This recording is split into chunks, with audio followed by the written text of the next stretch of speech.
comfortable and 6 chairs for only $88. Polk Brothers Furniture Department has genuine Lane cedar chests, just $88.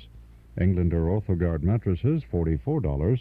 And don't forget Polk Brothers' huge carpeting selection.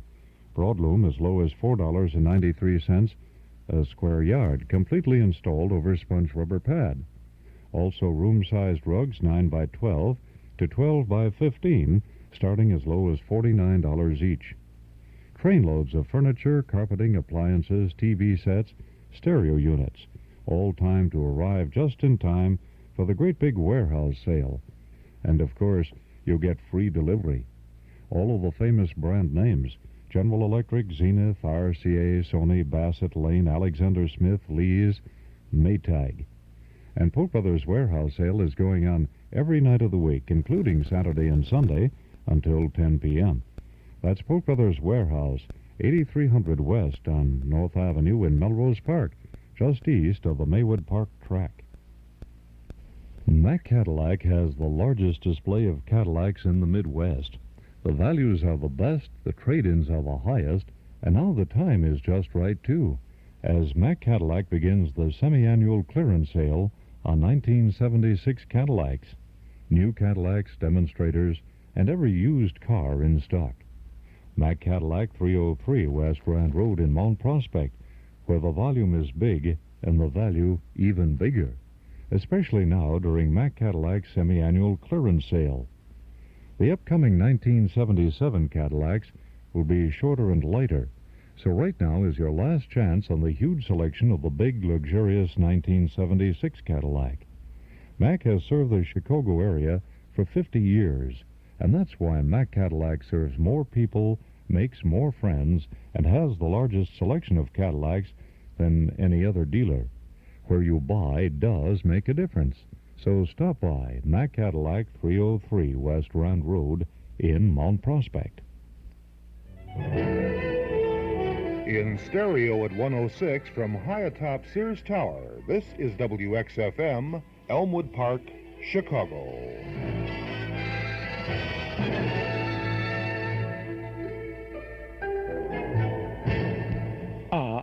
Don't touch that dial. The night is gone. The morning's here. It's a beautiful day in Chicago, and this is Chuck Shaden inviting you to spend a part of it with us in the hall closet. The sounds of good old radio entertainment brought to you by Northwest Federal Savings. It's Northwest Federal Savings time, 63 hours a week.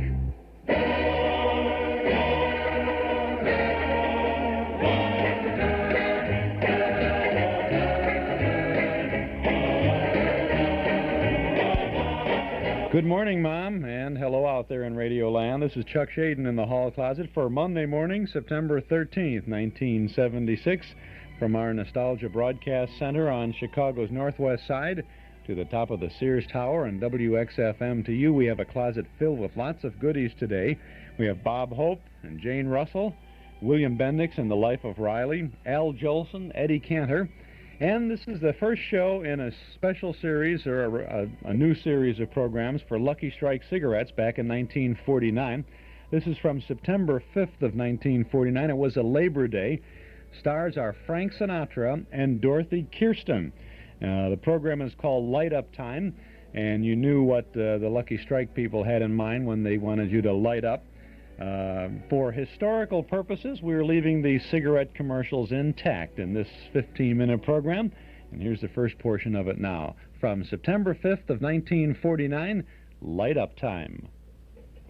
It's Light Up Time, presented by Lucky Strike.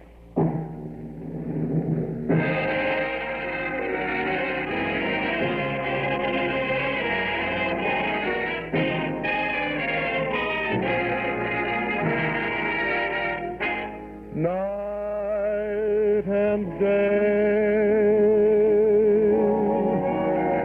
you are the one. Only you need the moon or under the sun.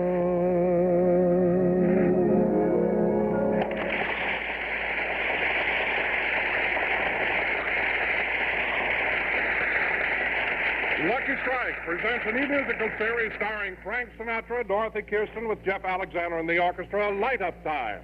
Time to relax and light up a Lucky, a truly finer, milder, more enjoyable smoke. You'll agree, in all the world, there's no finer cigarette than Lucky Strike. This is FS for LS, Frank Sinatra for Lucky Strike. And Light Up Time is officially aglow, neighbors. We're glad you got here for the premiere. Now, let us kick the switch that turns on the tunes. Jefferson, lay it on me.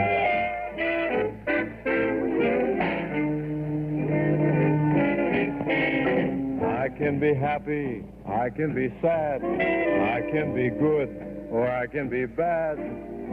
It all depends on you.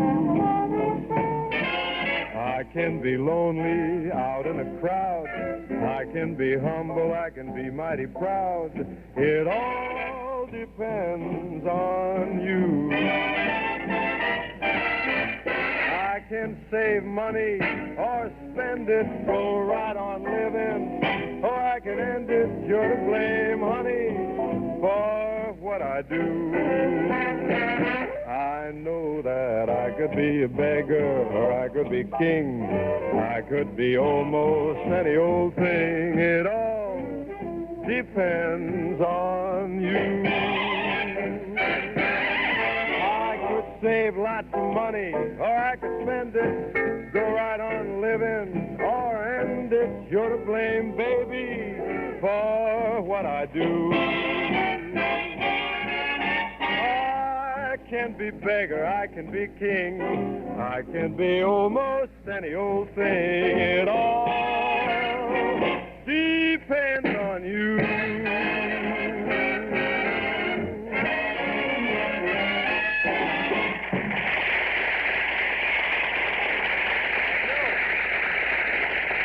To give you a finer, milder, more enjoyable cigarette, Lucky's pay more for fine tobacco. Yes,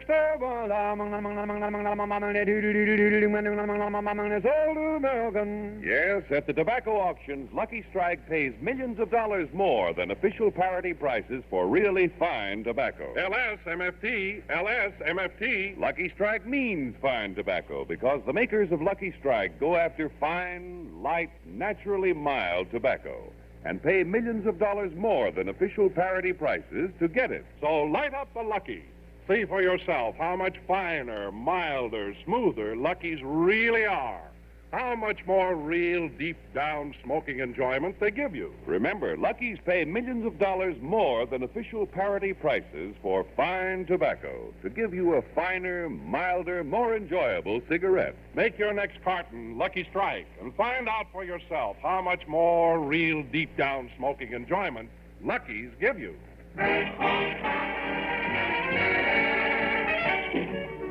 It is only fitting that we should return to our radio labors on Labor Day. And it is quite as fitting that early in our new show we should feature a brand new song. And the one we've chosen is just rockin' with romance.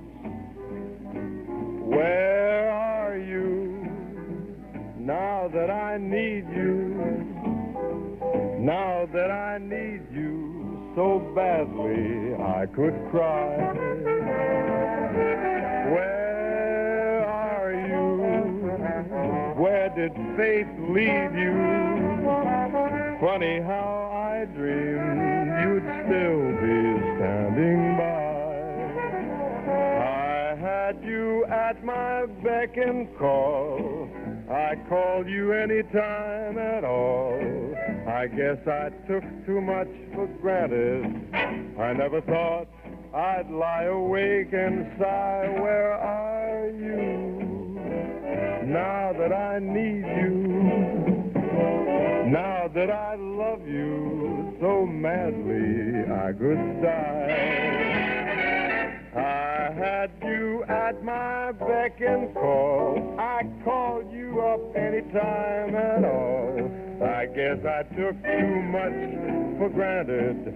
I never thought I'd lie awake and sigh. Where are you? Now that I need you, now that I love you so madly, I could die.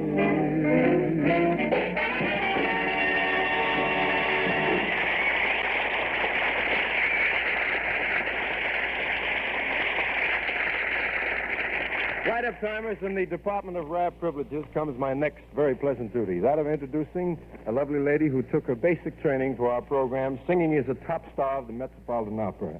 But we crew cuts won't hold that against her. No, sir. Neighbors, let us greet the blonde and glamorous Dorothy Kirsten. Dorothy, take it away.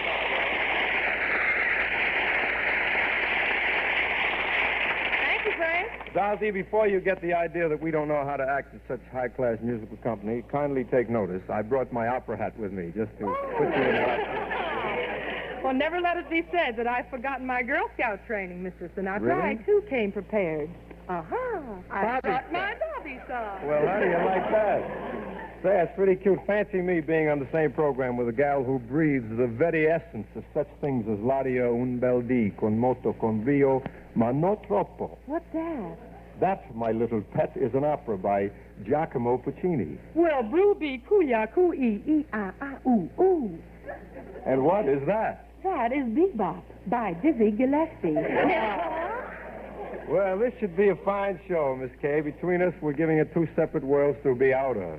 And what is your first song, darling? The Man I Love, Frankie. Well, may I say that you've chosen the dream of a song, Dorothy, and kindly make it come true, won't you?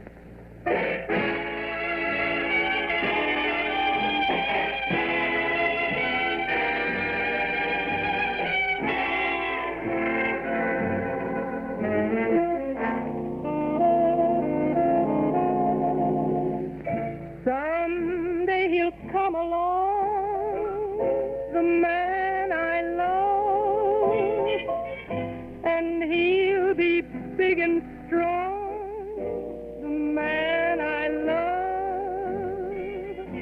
And when he comes my way, I'll do my best to make him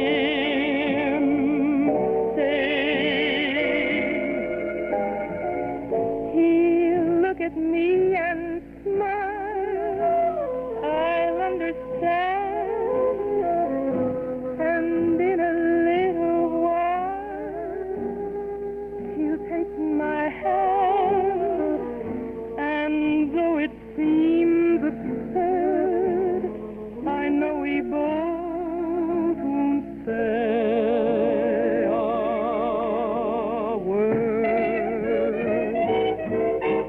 Maybe I shall meet him Sunday, maybe Monday, maybe not. Still, I'm sure to meet him one day, maybe Tuesday will be my good news day. He'll build a little home just meant for two, from which I'll never roam. Would you? And so all else above, I'm waiting for the man I love. Maybe someday he'll come my way, the man I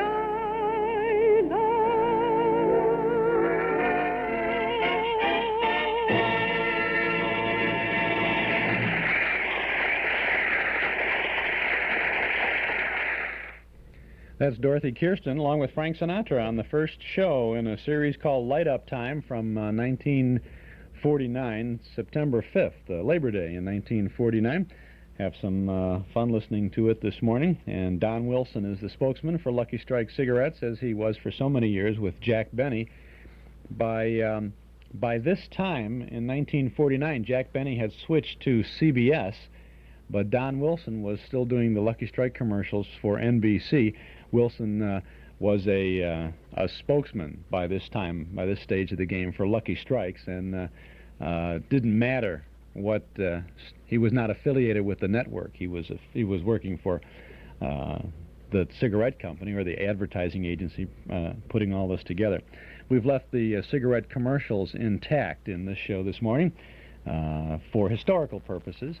and not as a means of selling Lucky Strike cigarettes, because we all know that the Surgeon General has determined that cigarette smoking may be hazardous. Just the thought of it gets you coughed up a little bit to your health. It's 13 minutes past 7 o'clock Northwest Federal Savings Time. Now, no matter where you live in the great Northwest Territory, there's a Northwest Federal Savings Center nearby. 5 Northwest Federal doors that open to savings. We're celebrating with over 30 eye-opening gifts, all name-brand items like a Waterpik water purifier or a Presto Minute Burger, and that's just for openers. You'll also find outdoor sweepers and carpet sweepers, alarm clocks and cookie makers, Webster's New Collegiate Dictionary, gifts for every member of your family. They're all free or available at greatly reduced prices when you save $250 or more at any of 5 convenient Northwest Federal Savings locations, open 63 hours a week. Take advantage of this gift celebration at the Northwest Federal Savings Center nearest you. Do it soon, because the doors to this gift opportunity only stay open till October 11th of 1976. 1 gift per family, please. It's Northwest Federal Savings Time, 63 hours a week. Ah, yes, indeed. The doors are open for the gifts at Northwest Federal, and the doors to the Hollywood Hotel will open next Saturday night, the 18th of September, in the Memory Club in the community room at Northwest on Irving Park Road, because our Memory Club movie this week is Hollywood Hotel from 1937. Now, talk about good movies. Busby Berkeley is the guy who directed this thing, and in this film we have Dick Powell and Rosemary and Lola Lane, Hugh Herbert, Glenda Farrell, Johnny Scat Davis, Luella Parsons, Frances Langford, Alan Jocelyn, Alan Mowbray, lots of good comedy and guest stars and fun. Hooray for Hollywood. That sensational number is out of this picture, and what a great way it's presented. You just got to see it. Hollywood Hotel this coming Saturday night in the Memory Club in the CM at Northwest Federal, the community room. Doors open at 7:30. The film begins at 8. Come on over. We'll be there. See Hollywood Hotel. Hope you can join us, too. Dues, $1.25 a meeting. Now let's get back to light-up time.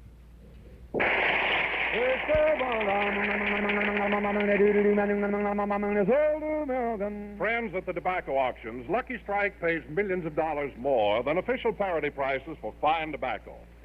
Let's imagine we're at a tobacco auction right now, inside a huge warehouse.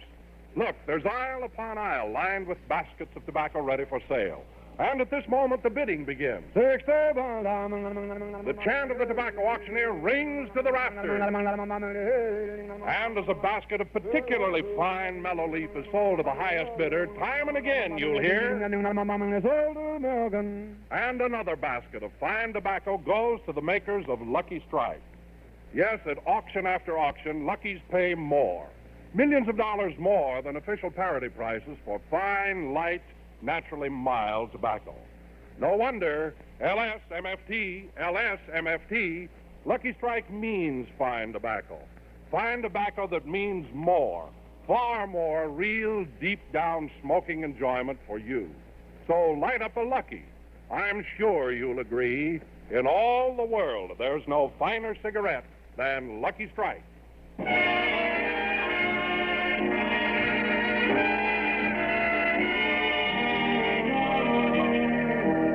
Time for tonight's Light-Up Time highlight, neighbors. So let us light up a Lucky and hark to an echo from last Saturday night's hit parade, the song that captured spot number 1 on the survey.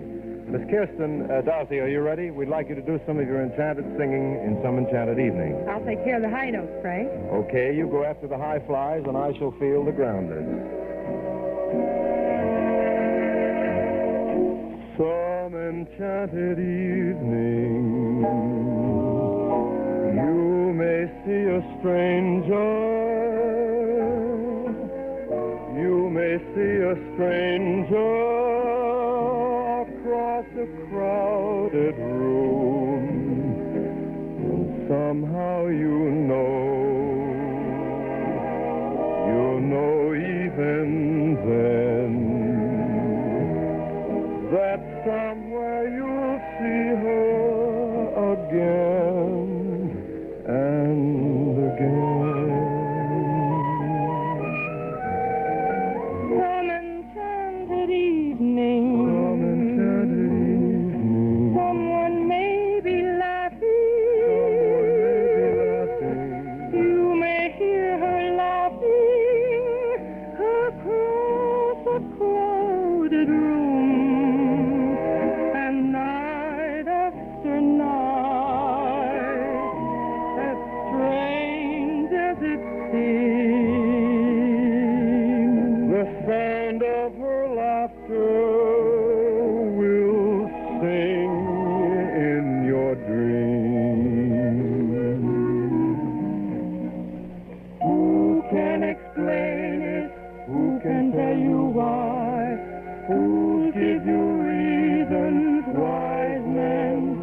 never try.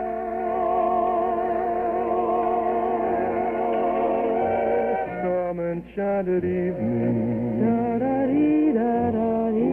when you find your true love, when you feel her call you across the crowded room, then fly to her side and make her your own. all through your life you may dream all alone.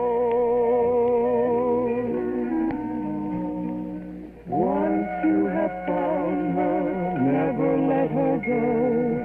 Once you have found her, never let her go.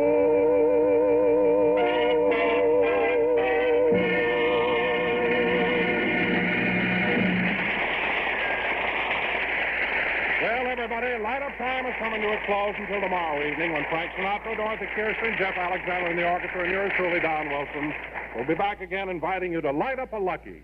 Until then, remember, to give you a finer, milder, more enjoyable cigarette, Lucky's pay more for fine tobacco. Good reason, neighbors, to make your next carton Lucky Strike. Until tomorrow night, keep a lighted Lucky burning in the window for us, and put your dreams away. This is NBC, the National Broadcasting Company.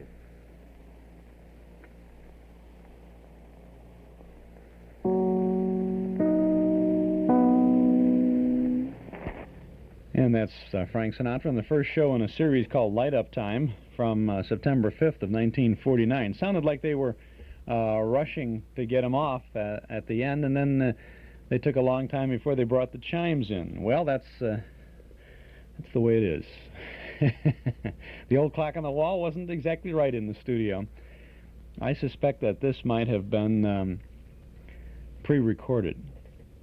I'll bet. I just can't imagine in 1949 Sinatra going into a studio 5 times a week to do a live show like this. My guess is that on the weekend, they were talking about the hit parade program there. So my guess is that on the weekend, they recorded all 5 of these shows in front of a studio audience, and one after another. Not unlike Hollywood Squares today, I guess. They bring a studio audience into the Burbank studios over there, and they sit them down for about an hour and a half, and they tape two or three of the half-hour Hollywood Squares daytime shows. Then they break for dinner, and then they bring in a new audience, and then they tape 2 more. So in one day, one long evening, the people on the Hollywood Squares actually tape 5 shows. This is not radio trivia, it's TV trivia. And those people all practically break their necks running up and down the ladders on the Hollywood Square, going back to the dressing room and changing ties and blouses and jackets and all that, so that it looks like they've got a different outfit on for every show. And the audience gets whiplash watching the celebrities do all of that. This is Chuck Shaden. We're in the hall closet this morning, every day, Monday through Friday, from 7 until 9, with all the good old radio shows. And, well, we have a lot of good ones for you this week. Tomorrow morning, we have the Andrews Sisters show. We have Al Jolson on the Kraft Music Hall and the Captain Midnight broadcast. Wednesday, it's the Milton Berle show. We'll have G.I. Jive and the Jimmy Durante program. Thursday, it's Groucho Marx on a mail call. Tommy Dorsey and the orchestra from the Casino Gardens in 1947. And some sports with Jimmy Powers on the Grantland Rice story. And Friday morning, it's the Stan Freberg show, the last in that series, and Jack Benny program from Chicago in 1943. Always some good things lined up for you. You can find out exactly what we have in store for you when you subscribe to our Nostalgia newsletter and radio guide. A year's subscription is only $6. Our annual rate is going to be going up very soon. As a matter of fact, it will be going up with the November issue. So why don't you subscribe now to get in on all the good reading and good information that you'll find in our Nostalgia Guide. It contains 32 pages of articles and photographs from and about the good old days, as well as the complete schedule of old-time radio shows that we broadcast throughout the week on a number of Chicagoland radio stations. Subscribe now by phone. Give us a call at 545-2260. That's 545-2260. We'll begin your subscription with the big September issue with George Burns and Gracie Allen on the cover. We'll include an invoice for your one-year subscription. $6, but going up soon. So call us now at 545-2260.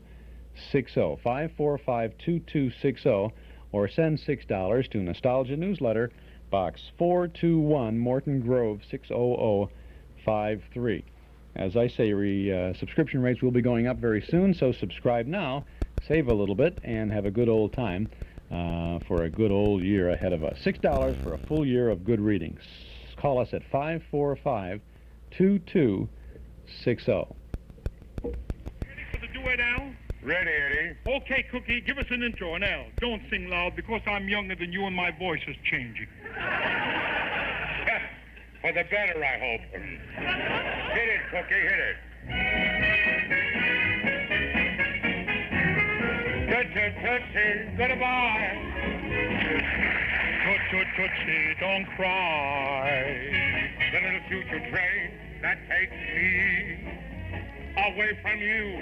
No words can tell how sad it makes me. Kiss me, Tootsie, and then do it over again. Like Southern Mail, I'll never fail.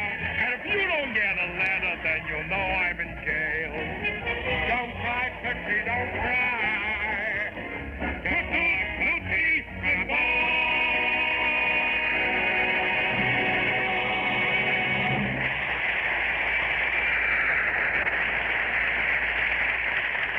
Thank you, Al Jolson. Thank you for the kind of an evening only you can make possible. You're still the world's greatest entertainer.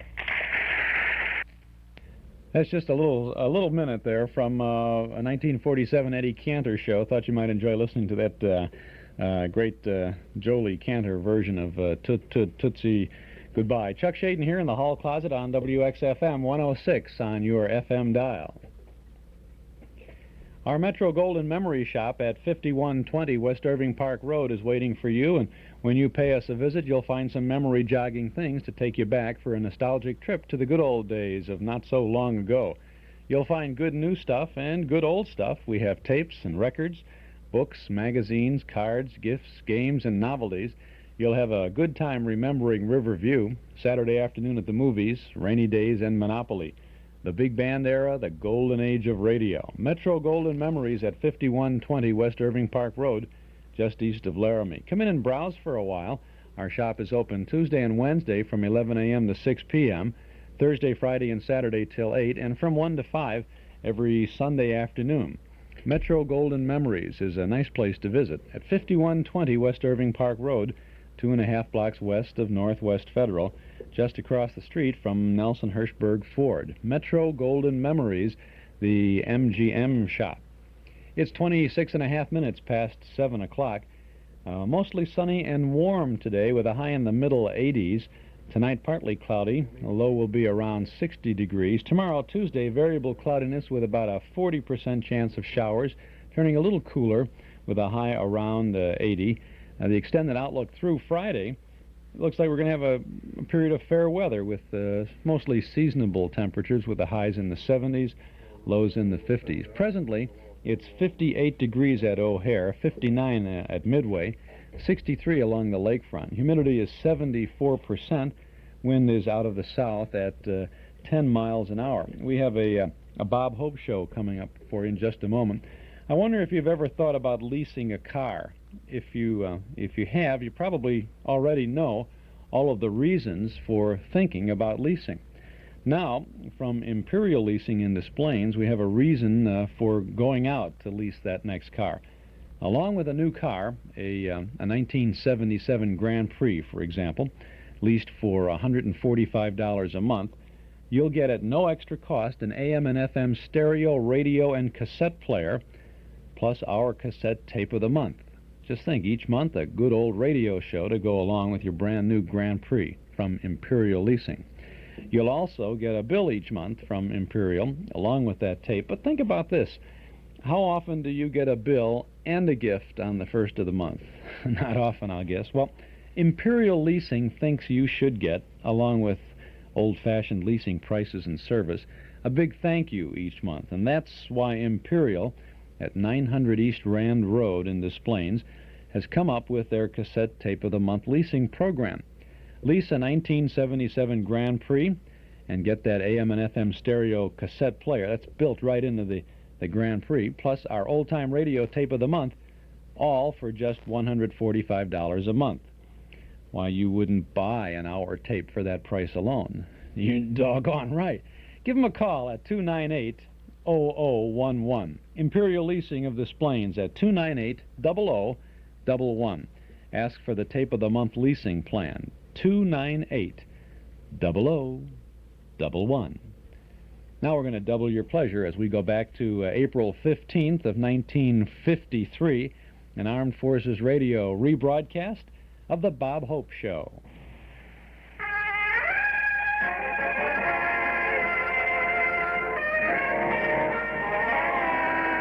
Bob Hope Show, transcribed direct from Hollywood with Les Brown and his band of renown. Our singing star, Margaret Whiting. Our special guest, Jane Russell.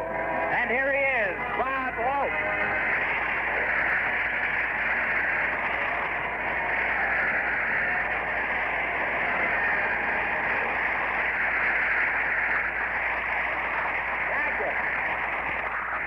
Thank you very, very much, ladies and gentlemen. Oh, I'm so happy to be working. I need the money. I went out to Santa Anita the other day. I drove out there humming It's a Good Day and walked back singing I Got My Love to Keep Me Warm.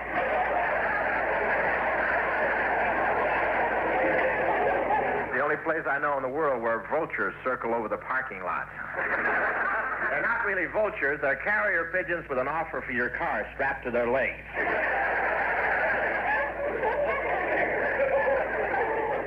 But almost everybody's a horse player. That's, gee, he's leading in the stretch. I can't lose. I'll buy my wife a coat made of fox fur. I'll buy her a mink coat. I'll buy her one made out of ermine. Whoops. Well, our Cocker Spaniel will die any day now. But I knew I had a good bet in the first race. My horse came out wearing track shorts. He was a Florida horse. He would have won, too, if he hadn't stopped in the backstretch to sneer at our oranges.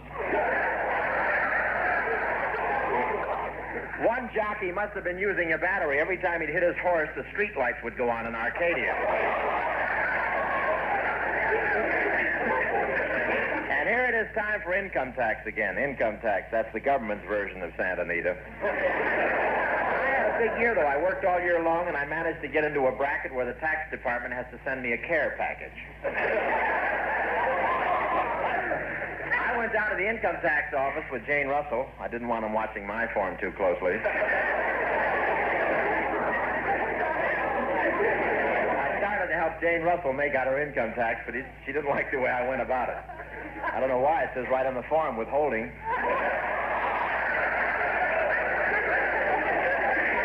When my brother filled out his income tax, he listed as dependents a 4-year-old and a 3-year-old. Tax collector didn't mind that, but for their place of residence, he put down Santa Anita. We call him Portia now because he's facing life.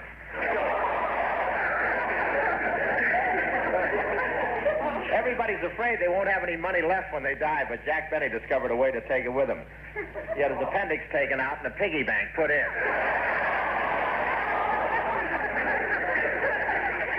You know, Crosby doesn't send in his tax. A revenue man just stands in front of his house with a vacuum cleaner and sucks up what spills out the window.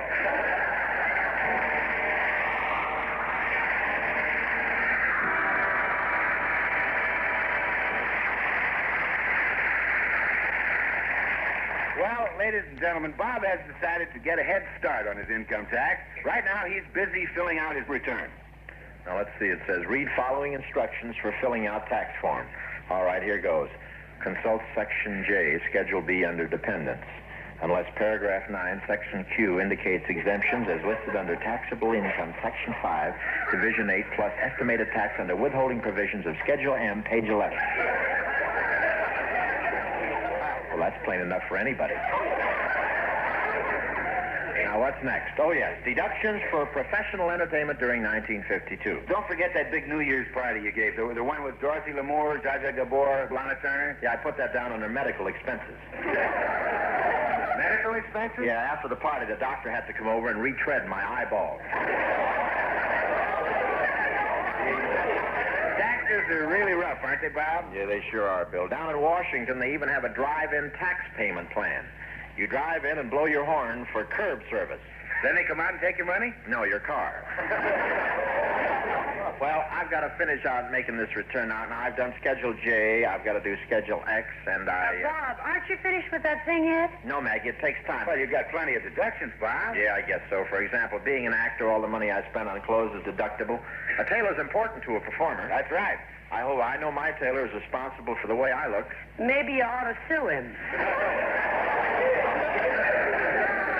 Next week, folks, be sure to listen to Margaret Whiting, the songbird of the unemployment office. Bob, why don't you give up trying to do your own income form? Yeah, I suppose I do need some help. Oh, sure, Bob. Now, there's a wonderful tax man in town. See, he does a lot of work for people in show business. His name is Harkins, and he's in the Wilshire building. Oh, I've heard of him. Well, why don't you go see him, Bob? Oh, I think I will. I'll do it right now. See you later. So long, Bob.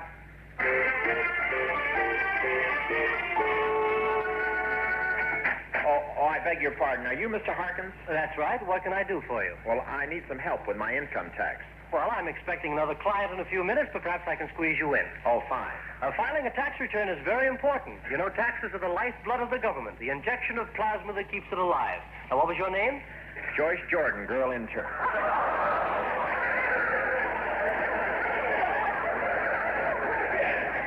No, my name is really Bob Hope. All right. I'll just put that down here on this form. Name, Bob Hope. Now then, Mr. Hope, your occupation, please. Oh, you're kidding. You've heard of me, you must. Bob Hope. What about the road to Bali? If it was a business trip, you can deduct it.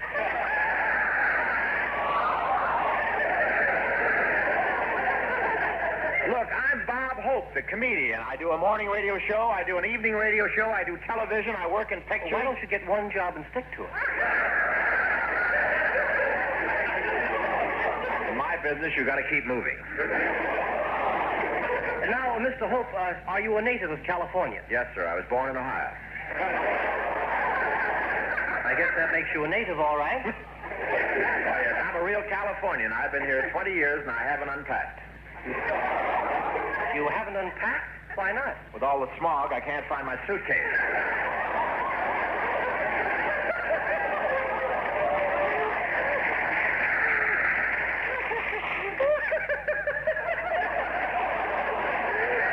Oh, by George, that was a go to a real peacherino.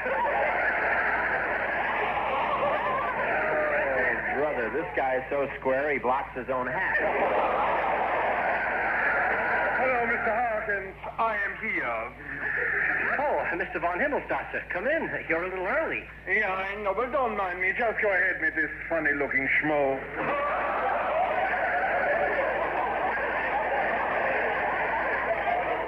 Schmo?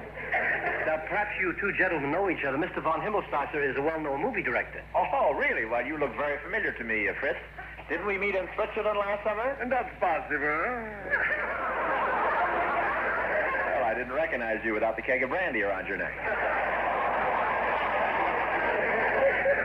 That's very clever for a schnook.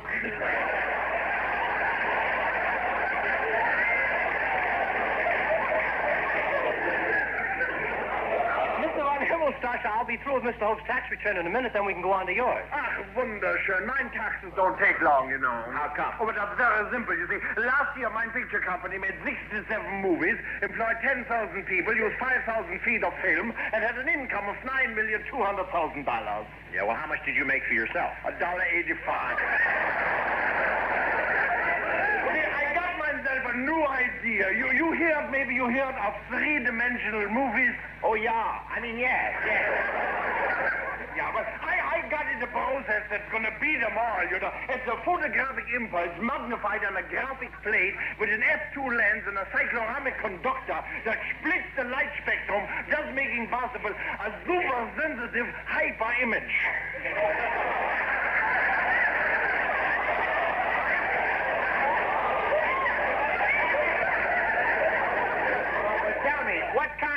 camera do you use?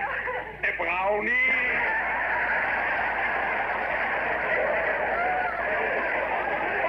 What is great, I tell you. I'm going to make a fortune. Oh, this kid has flipped his liverwort.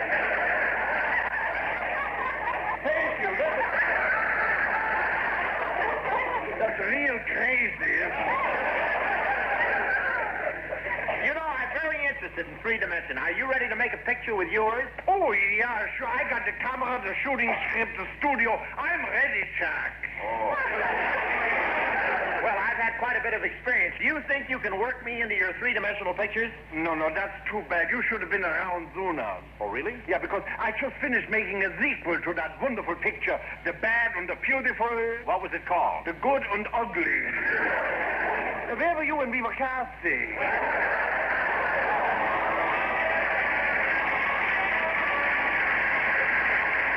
Here's Maggie Whiting, our singing doll doing Why Don't You Believe Me?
Margaret Whiting on the Bob Hope Show, Armed Forces Radio rebroadcast from April 15th, 1953. More of that coming up in just a moment or so here in the hall closet on WXFM 106 on your FM dial. Jane Russell joins Mr. Hope in the next segment of this show. It's 18 and a half minutes before 8 o'clock. You probably haven't had a chance to see the new Betamax video recording system by Sony. Why don't you pay a visit to Townhouse TV and Appliances for a complete demonstration of this exciting new way to watch television? There's no obligation, of course. The new Betamax videotape recorder lets you watch one show while you're recording another, and with the Sony automatic timer, you can even record a favorite program or a special while you're away from your set. It's the all-new Betamax video recording system by Sony. Visit Townhouse TV and Appliances at 7243 Touhy Avenue, just west of Harlem.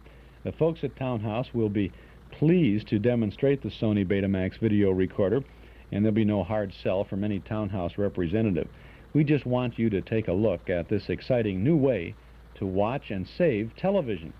See it at Townhouse, open Monday, Thursday, and Friday nights till 9, Saturday until 5.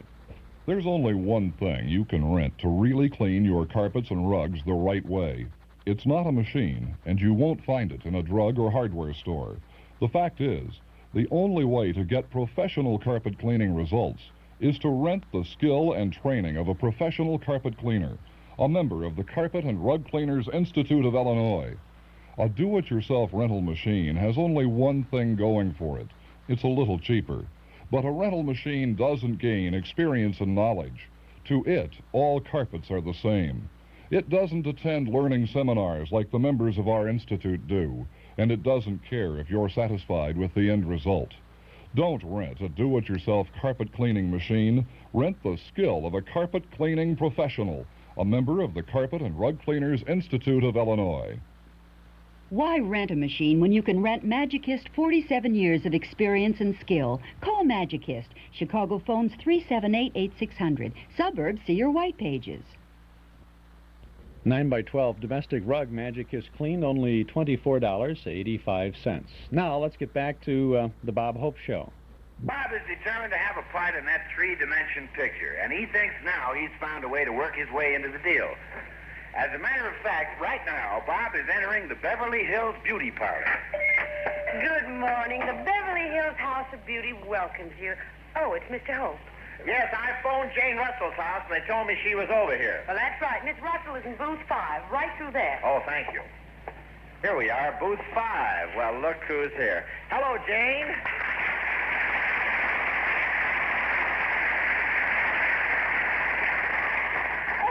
Bob. Mind if I come in? No, not at all. Are you just passing by, or are you next under the hairdryer? No, I was in yesterday with Bing. Yeah, he was having his cheeks stretched to get that innocent, wide-eyed look. But I've got something very important to discuss with you, Jane. Can I sit down? Why, sure, Bob. I've just had a manicure. I'm waiting for my nails to dry. Yeah, I could use one myself. Let's see your hands. Why, Bob, what beautiful fingernails. Yeah, I saw them in Max Factor's window, and they looked so pretty I couldn't resist.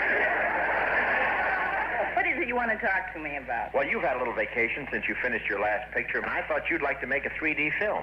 No, thanks. Well, you shouldn't pass up this offer, Jane. Everyone in Hollywood is going nuts about 3D. I know, Bob. I could hardly get an appointment in here today. Everyone's getting fixed up with 3 dimensions. Oh! Ow! Ow! Who's that? Kirk Douglas. He's having the cleft in his chin made deeper.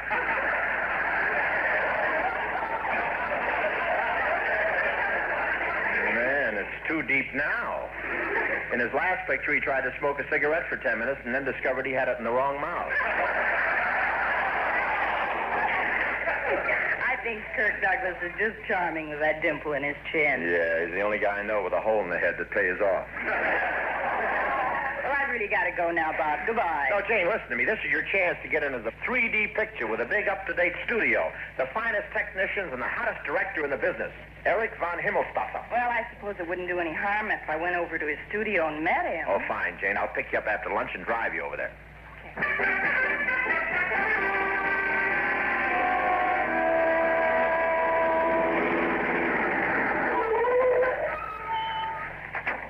Well, here we are, Jane.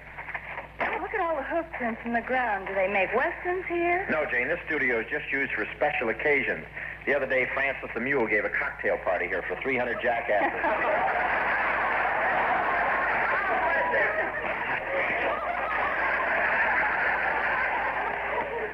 How was it?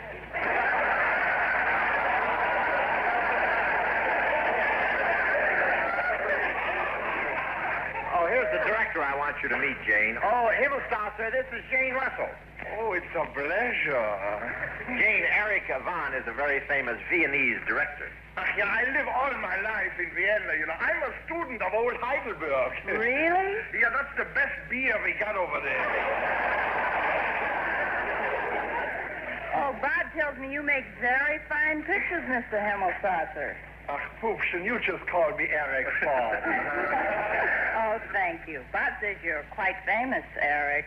Yeah, you see, I made the picture what won first prize at the Salzburg Film Festival. Really? What picture was that? Well, that was called Igor Madja Amistase bode Ichtenmeegsten mit de Himmelschmidt Todi Hunyadi Zug.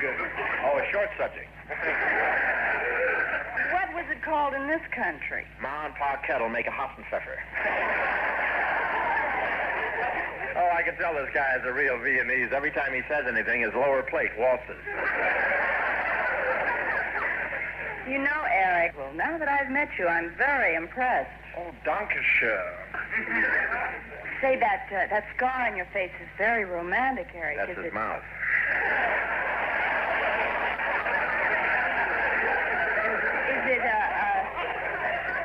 Is that a saber cut from your student days in Bavaria? Nein, from the Nabalonische. You see, during the summer, I'm a lifeguard at Santa Monica. I've seen your head at Muscle Beach. Look, Eric.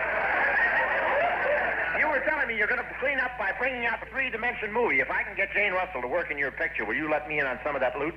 Yes, but put Bob in the picture, too. I can play any kind of part. But let me look on you. Well, you ought to be able to use me, Eric. People tell me I have a certain foreign look. Yeah. You got a face like a Doberman Pinscher.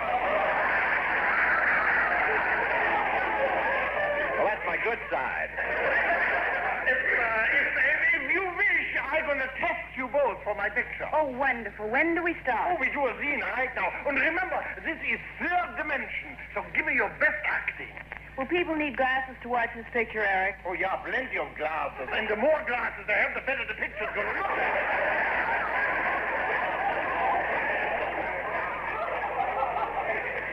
What's the story, Eric? Well, you are owner of a rubber plantation in the tropics, see? And Jane is Tandalea, a beautiful native girl. You are crazy about her. And all the time it's rain. I think I've heard this plot before. But the title of the picture is Ice Cube. Ice Cube? Yeah, that's rain in 3 dimensions.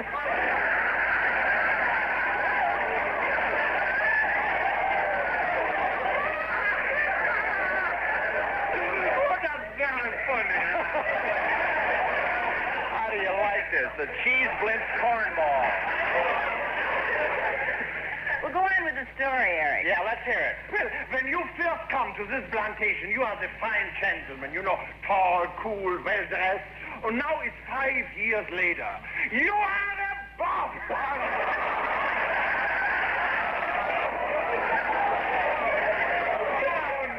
When you are ragged, dirty, with weak, shifty eyes.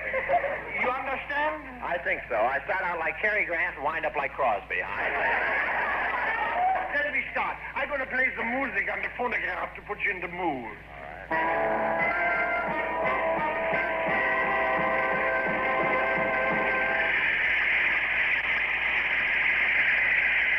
Tandalea.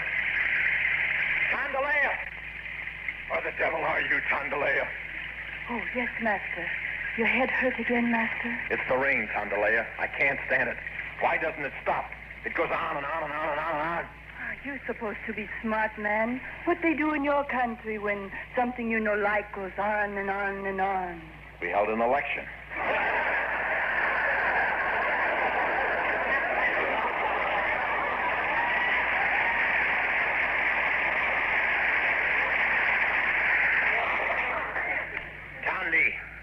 Mix me a gin sling. The tropics are no good for you. 5 years ago, you have fine plantation.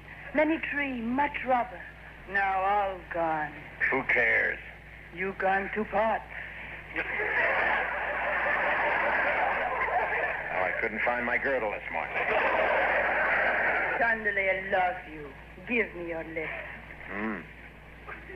Give me your lips. What are you going to do with them? You married Tandalea, yes? No, I'm sorry, Tandalea, but I got a wife in Milwaukee, another in Kansas City, and wives in Schenectady and Albany and Providence and Boston. So many wives? Well, I was a truck driver, and every time a tire blew out, I got acquainted with another girl. all of them. Well, I had to. I couldn't change those big, heavy tires by myself. Please tell Tondelaire the truth. Are you really married? Yeah, Tondelaire, I'm married. I got plenty of troubles, a lot of debts, and a wife and 15 kids. And it all goes to prove one thing. What? Never wave at a whack. But anyway, Tondelaire... Please don't make jokes in the story. Well, I don't get this whole thing. What's three-dimension about this? But the whole thing is three-dimension. It's in 3 reels. We use 3 cameras. We make it in 3 weeks. And at the end of the picture... Yes? You marry Tondelaire and have triplets. Eric, I'm sure your 3-dimension picture, Rain, is going to be very good. And Bob and I would be very glad to appear in it. Yeah, and it's going to be very realistic. You see, this big tank up over our heads contains 100,000 gallons of water to make the rain we're going to use in the picture. Oh, but it's dangerous. A huge tank like that just popped up by a few loose planks. Look, Eric, I'll kick one of the planks and show you how loose it is. Oh, look out, Bob.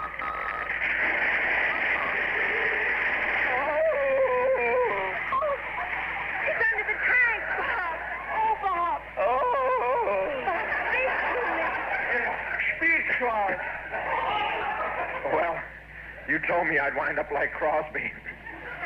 Now I'm mashed out flatter than Crosby. I don't understand, Bob. Bing is like this, too? Yeah, they had to flatten Crosby out. It was the only way they could get him between the covers of the Saturday Evening Post.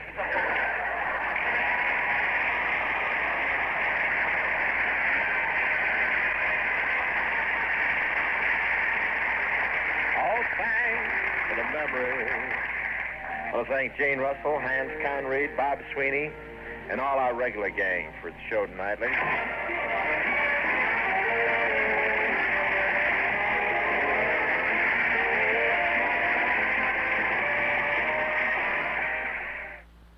The Bob Hope Show from April 15th, 1953, Armed Forces Radio rebroadcast, a little shorter than a usual show, but when AFRS took them over, then for rebroadcast, and they would edit out all of the commercials and any of the commercial mentions.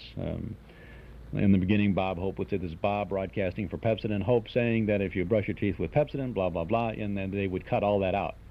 And at the end, too, Hope might make a reference to this. And sometimes the Armed Forces, often, as a matter of fact, AFRS would rebroadcast the shows in a different order than they were originally broadcast, slightly different, for one reason or another. And if they would mention, Hope would mention, next week our guest is going to be, or something like that, then they would edit that out too. Good old Elliot Lewis and Howard Duff doing all of that sort of thing. Of course, this was 1953, so those fellows were out of the scene by that time. Chuck Shaden here in the hall closet on WXFM 106 on your FM dial. It's 5 minutes before 8 o'clock Northwest Federal Savings Time, and we have a sound for you of mystery, a sound from our cassette tape of the month for the month of September, a scene from the House of Mystery. Basil Kovarak is dead. He's coming back, I tell you. Tomorrow's our wedding anniversary, and he's coming back. But, Jane, you saw him buried. Surely you don't think... Listen. Hold it. That music. What was it? The jewel box. The Kovarak jewel box. Basil is in this house right now. Oh, boy, that's a good mystery there, the House of Mystery, on our cassette tape for September. We also offer another half-hour show from the good old days. It's Murder at Midnight. 60 minutes of chilling sounds on our cassette tape. Roger Elliott, the mystery man on the House of Mystery, tells of his involvement with A Gift from the Dead. And The Island of the Dead is the title of the mysterious Murder at Midnight thriller. These two shows are yours for only $5 during September from the Hall Closet, Box 421, Morton Grove, 60053. This is our cassette tape of the month. You'll surely want to have this pair of exciting mysteries. The House of Mystery, Murder at Midnight. Only $5 from the Hall Closet, Box 421, Morton Grove, 60053. Or you can get your September tape at any office of Northwest Federal Savings. But by mail, send $5 to the Hall Closet, Box 421, Morton Grove, 60053. We'll also send you a list of previous tapes of the month that are still available, and if you would like that list but don't want to order our September tape, then just send a large self-addressed stamped envelope to the Hall Closet, Box 421, Morton Grove, 60053. Or you can pick up that list or any of our Hall Closet tapes at our Metro Golden Memory Shop at 5120 West Irving Park Road in Chicago.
Satin Doll there with Duke Ellington and the orchestra. Chuck Shaden in the Hall Closet this morning, and every day Monday through Friday from 7 until 9 on WXFM. Saturday afternoons from 1 until 5 just down the dial on WNIB at 97 FM. We have our Those Were the Days program. And this coming Saturday, the 18th of September, we're going to have the comic strips on radio. And we're going to have all kinds of radio shows that made a crossover from comic books and the comic strips and newspapers. We're going to have Dick Tracy, Superman, Mandrake the Magician, Blondie, Buck Rogers, Terry and the Pirates, Red Ryder, and Captain Midnight. And we'll have episodes of all of those shows. And our special guest is going to be Joe Sarno, curator of the Nostalgia Shop, who is a super comic book fan, collector, and historian. And he's going to be talking with us about, we'll be talking with him throughout the show about the crossover from comics on the printed page to the strips on radio. So maybe you'll enjoy listening into that next Saturday afternoon from 1 to 5 on WNIB as we have comic strips on radio on our Those Were the Days program. We're going to take a trip now downtown to WXFM for a little station identification and a little business, and then we'll be back with more of the Hall Closet and we have William Bendix in The Life of Riley. So stick around and don't touch that dial. It has taken 157 years to perfect the bicycle. The Viscount is here. And now you can actually weigh the advantages of the perfect aluminum and titanium alloys honed into an ultra-lightweight cycling machine with the strength and beauty of an aircraft. The Viscount is here. And the Viscount Cycle weighs in with a super light 3.75-pound chrome moly steel frame, hand-brazed in the finest European racing tradition. The Viscount is here. Here with sealed aircraft bearings and aerospace alloy components for swift, graceful motion. Viscount, a whole new technology that holds down cycle weight and boosts all-out performance. The Viscount is here. Weigh the advantages and you'll pick Viscount, a true flying machine in the British tradition. In Chicago at Adams Cycle Shop at 8601 South Ashland Avenue, in Elmhurst at the Bike House at 190 East Butterfield Road, and in Barrington at Barrington Cycle at 730 South Northwest Highway. Since 1928, Miller Brothers Lumber Company has been a constant source of supply to contractors, builders, and the general public in all items of lumber and millwork. This is an ideal time to fix up the interior of your home.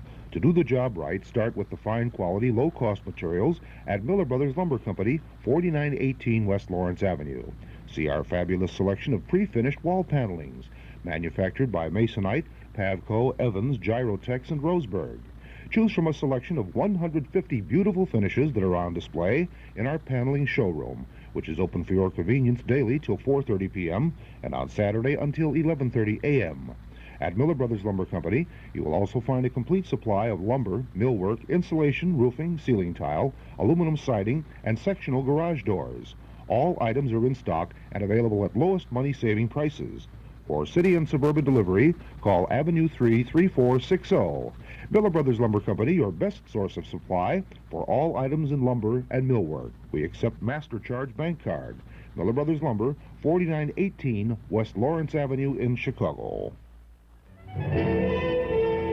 In stereo at 106 from high atop Sears Tower, this is WXFM, Elmwood Park, Chicago.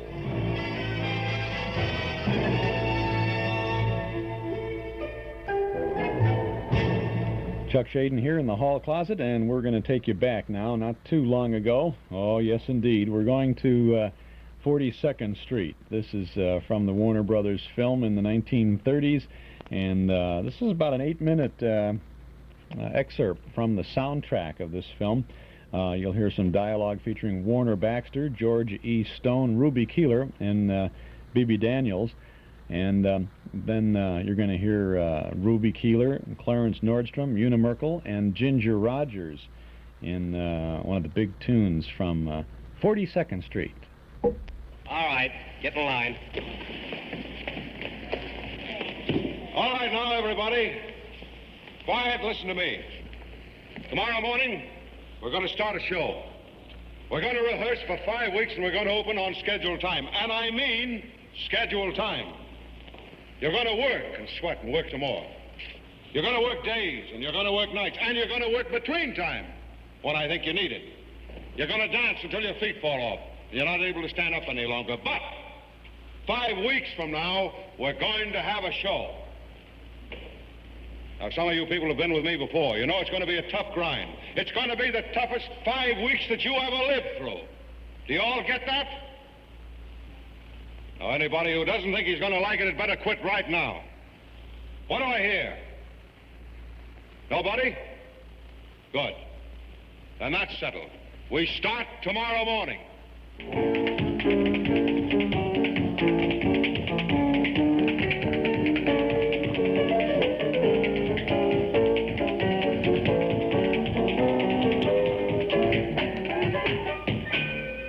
All that's fair, only fair. Come in. They told me I'd find you here. Well, Miss Brock. So you're going to take my place? I'm sorry, Miss Brock. You're nervous, aren't you? Well, don't be. The customers out there want to like you. Always remember that, kid. I've learned it from experience. And you've got so much to give them. Youth, and beauty, and freshness. Do you know your lines? And your songs? And your dance routine? Well, you're a cinch.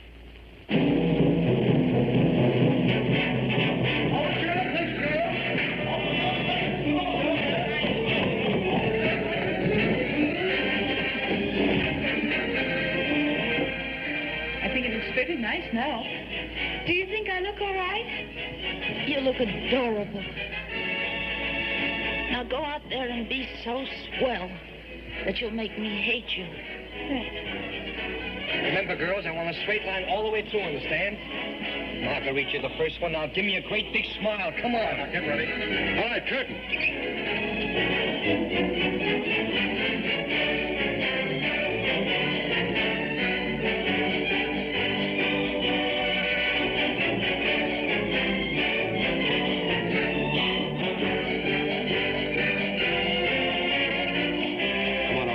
Sawyer. Look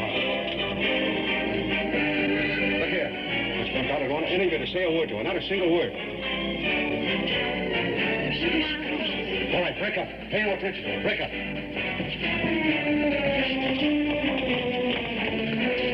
Now, Sawyer, you listen to me. And you listen hard. 200 people. 200 jobs, $200,000, 5 weeks of grind and blood and sweat depend upon you. It's the lives of all these people who've worked with you. You've got to go on and you've got to give and give and give. They've got to like you, got to. Do you understand? You can't fall down. You can't, because your future's in it, my future, and everything all of us have is staked on you. All right, now I'm through. But you keep your feet on the ground and your head on those shoulders of yours and go out and Sawyer. You're going out a youngster, but you've got to come back a star. All aboard the Niagara Limited. Come on, let's go. What's your light, Shane? All right, girls, come on, snap into him. Hurry up. Come on, kids. Get going. All right, take it away.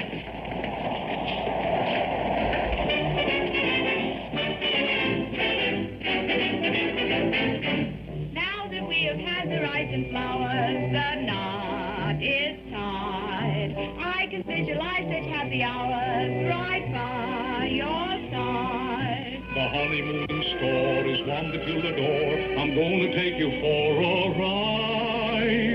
I'll go home and pack my panties. You go home and get your scanties, and away we'll go. Off we're going to shuffle, shuffle off to Buffalo. To Niagara in a sleeper, there's no honeymoon that's cheaper, and the train goes slow. Off we're gonna shuffle, shuffle off to Buffalo. Someday I hope we'll be elected to buy a lot of baby clothes. We don't know when to expect it, but it's a cinch, wind shall know. For a little silver quarter, we can have the Pullman porter turn the lights down low. Off we're gonna shuffle, shuffle off to Buffalo. Shuffle off, shuffle off, shuffle off, shuffle off, shuffle off to Buffalo.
She knows as much as we know. She'll be on her way to Reno while he still has dough.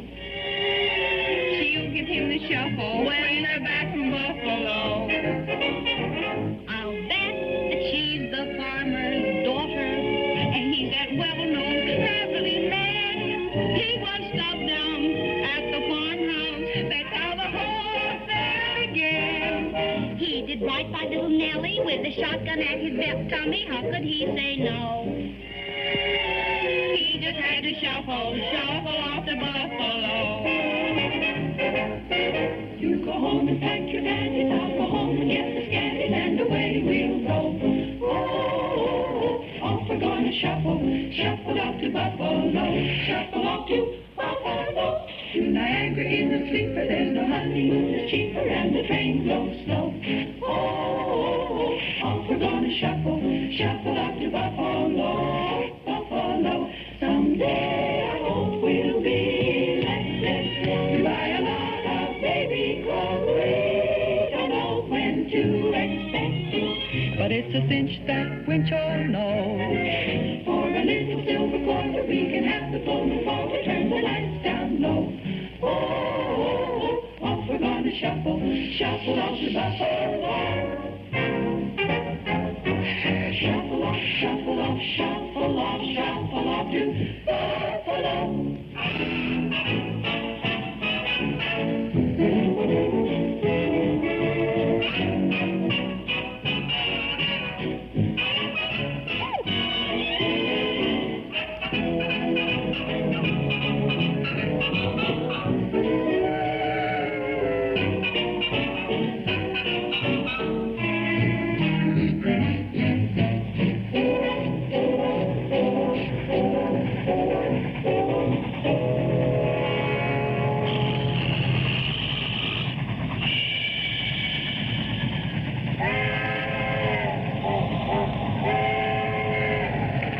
Break this up. Come here. Good girl, you got by. You got by, but you're not through yet. Oh boy, isn't that nice? That's Shuffle Off to Buffalo and some other good dialogue and stuff from 42nd Street, 1933 movie. Ruby Keeler, Warner Baxter, and all the others. Almost, but not as good as seeing it. Almost as good as seeing it, but not exactly, huh? Chuck Shaden here in the hall closet on WXFM 106 on your FM dial. It's 13 and a half minutes past 8 o'clock. This is a good time for you to subscribe to our Nostalgia newsletter and radio guide. A one-year subscription is only $6. The annual rate will be going up very soon, so subscribe now to get in on all the good reading and good information that I know that you'll find in our Nostalgia guide. It contains 32 pages of articles and photographs from and about the days of not so long ago, as well as the complete schedule of old-time radio shows that we broadcast throughout the week on a number of Chicagoland radio stations. You can subscribe now by phone when you call us at 545-2260. That's 545-2260. Just give us your name and address. Your subscription will begin with our current September issue with George Burns and Gracie Allen on the cover. We'll include an invoice for your one-year subscription, still $6, but going up in November, as a matter of fact. So call us now at 545-2260. The September issue is a pretty good one, I think, with reprint articles about Fred Allen in 1946, marking his 10th anniversary in radio. Another from 1935, written by Al Jolson, with Al telling what's wrong with radio. And then a 1943 movie magazine reprint telling how the Hollywood stars will have to cope with the government's wartime ceiling on wages. We have original articles, too. Leah Ann Nader writes about the Coon Sanders Nighthawks. Mark Nelson looks at the career of Laurel and Hardy. And Carl Pearson remembers the shuffle rhythm of Jan Savitt. There's more. We have our dime store classified ad page for folks who have something of a nostalgic nature to buy or sell or trade or announce, plus news of our Saturday Night Memory Club movies. Subscribe now to our Nostalgia newsletter and radio guide. It's the biggest little package of memories you'll find anywhere. A year's subscription, only $6. Call us at 545-2260. That's 545-2260, or send $6 to Nostalgia Newsletter, Box 421, Morton Grove, 60053. Remember, subscription rates will be going up this fall, so subscribe now and have a good old time at the good old rate. $6 for a full year of good reading. Call us at 545-2260. Mostly sunny and warm today with a high in the middle 80s. It's 60 degrees now, and we're going back to October 4th of 1947 for the life of Riley. It's new. It's amazing. It's Prell, P-R-E-L-L, Procter & Gamble's new Radiant Cream Shampoo in the handy tube. Prell brings you the life of Riley.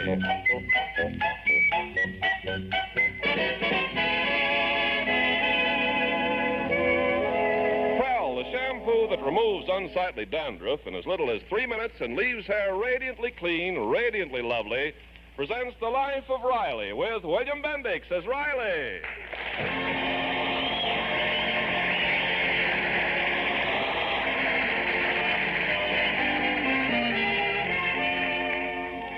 During the many years they've worked at the Stevenson Aircraft Company, Chester Riley and his friend Jim Gillis have inched their way slowly up the ladder of success until they finally reached the bottom rung. But Riley and Gillis are big enough to place the blame for their failure squarely where it belongs, on their boss. I tell you, Riley, it ain't right.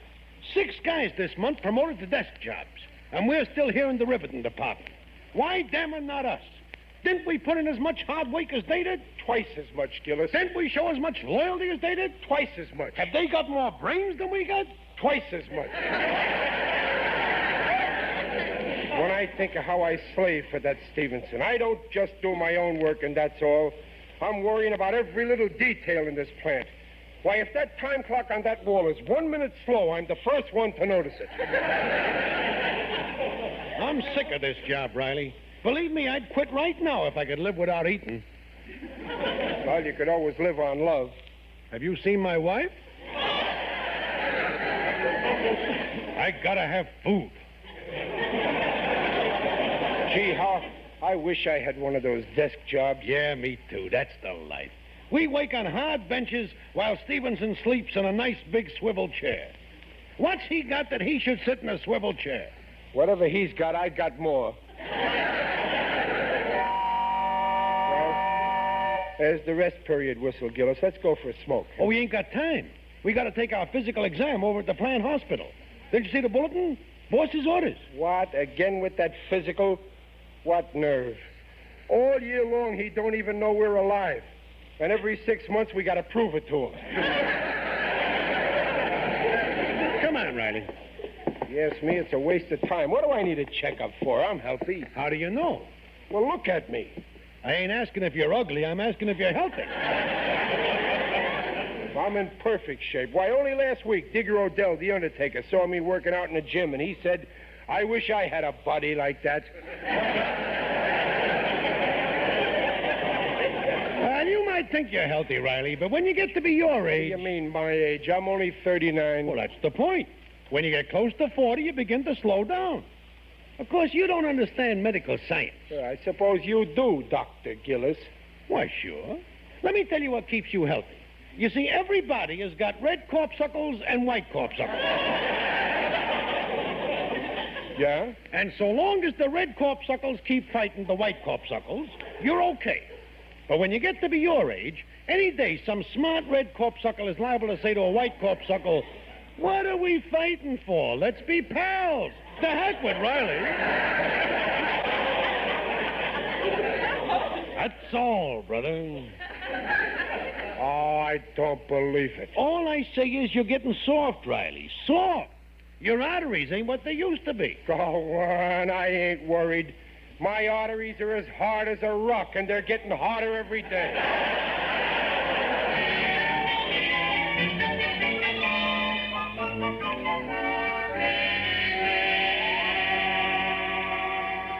Oh, Mr. Stevenson. What is it, Millie? Riley will be here as soon as he's through with his physical exam. Riley? Oh, his promotion, yes. You think he'll work out all right at a desk job? Oh, I think so. He's very conscientious. And how's Riley on brains? Well, he's very conscientious. And he's been here a long time. Yes, I think he rates a promotion, and his experience should be just right for what... Oh, there you are, Riley. Come in. That'll be all, Millie. Yes, sir. Well, Riley, have you any idea why I sent for you? Honest, boss, I won't do it again. You won't do what again? Whatever I did that you're going to bawl me out for? Oh, not this time, Riley. This is different. I'm promoting you. Promoting me? Me? Are you crazy? I mean... Oh, relax, Riley. I'm making you a rivet distribution clerk. And there's a $5 raise goes with it. Oh, Mr. Stevenson. Gee, you're... And all these years I've been saying you... I take back everything. You are a human being.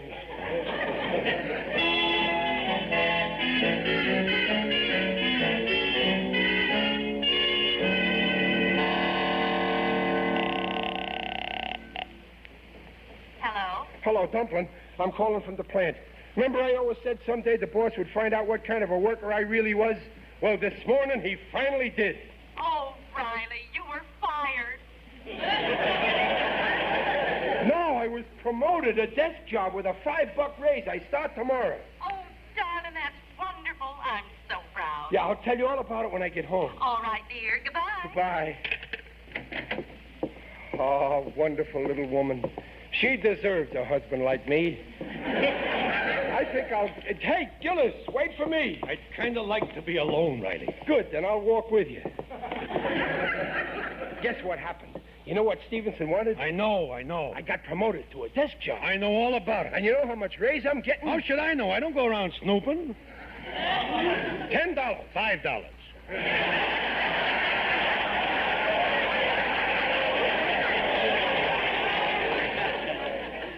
I always said the boss was a great guy.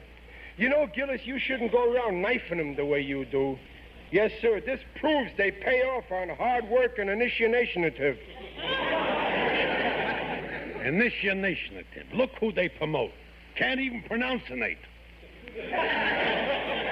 Ah, cheer up, Gillis. Don't be jealous. Remember, I'm your pal. Maybe in a couple of years I'll make you my assistant. I wouldn't want a job like yours for $1 million. You wasn't promoted. You was kicked upstairs. Get wise. What do you mean? I got a desk job, didn't I? Sure, that's the policy of the plant. When a guy gets so he can't do the work no more, they give him an easy job, out of pity. That's all it is, charity. Oh, go on. You're just sore because I got the job. Face the facts with your face. A, you got a medical checkup. B, the minute it's over, they give you a soft job. C, who had that job before you? Old man Bentley, 73 years old. D, and what's old man Bentley doing now? Waiting to get into the shady side home for the aged. Like they say in geometry, QED. Quit.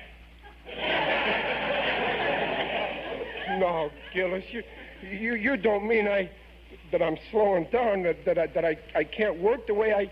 Well, you're ribbing me. Steady, old man. But it can't be. Riley, I love you like a brother. Would I lie to you?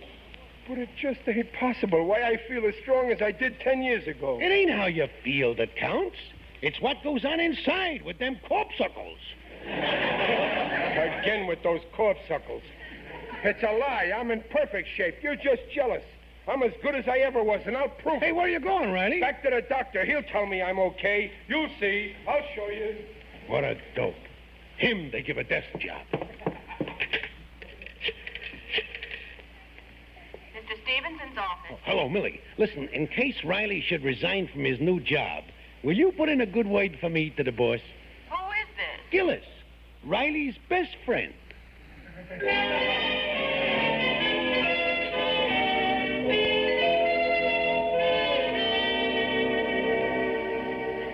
Is that all, Dr. Brady? That's all, Wilkins. You can go. Oh, say, Doc, could you tell me... Where's the doctor? Oh, listen, Doc. Be with you in a moment, Riley. What were you going to say, Wilkins? Well, just, how am I, Doc? Oh, don't worry about a thing, Wilkins. You're fine. Just fine. Perfect shape. Fine. Oh, thanks, Doc. Thanks. Goodbye. Listen, Doc, I'll be with you in a examined me moment, today. Hello, Mr. Stevenson. Dr. Brady. I've just examined that man Wilkins. Pretty bad, pretty bad. Well, I'd suggest that you take him off welding and give him an easy job, something to keep him off his feet. No, I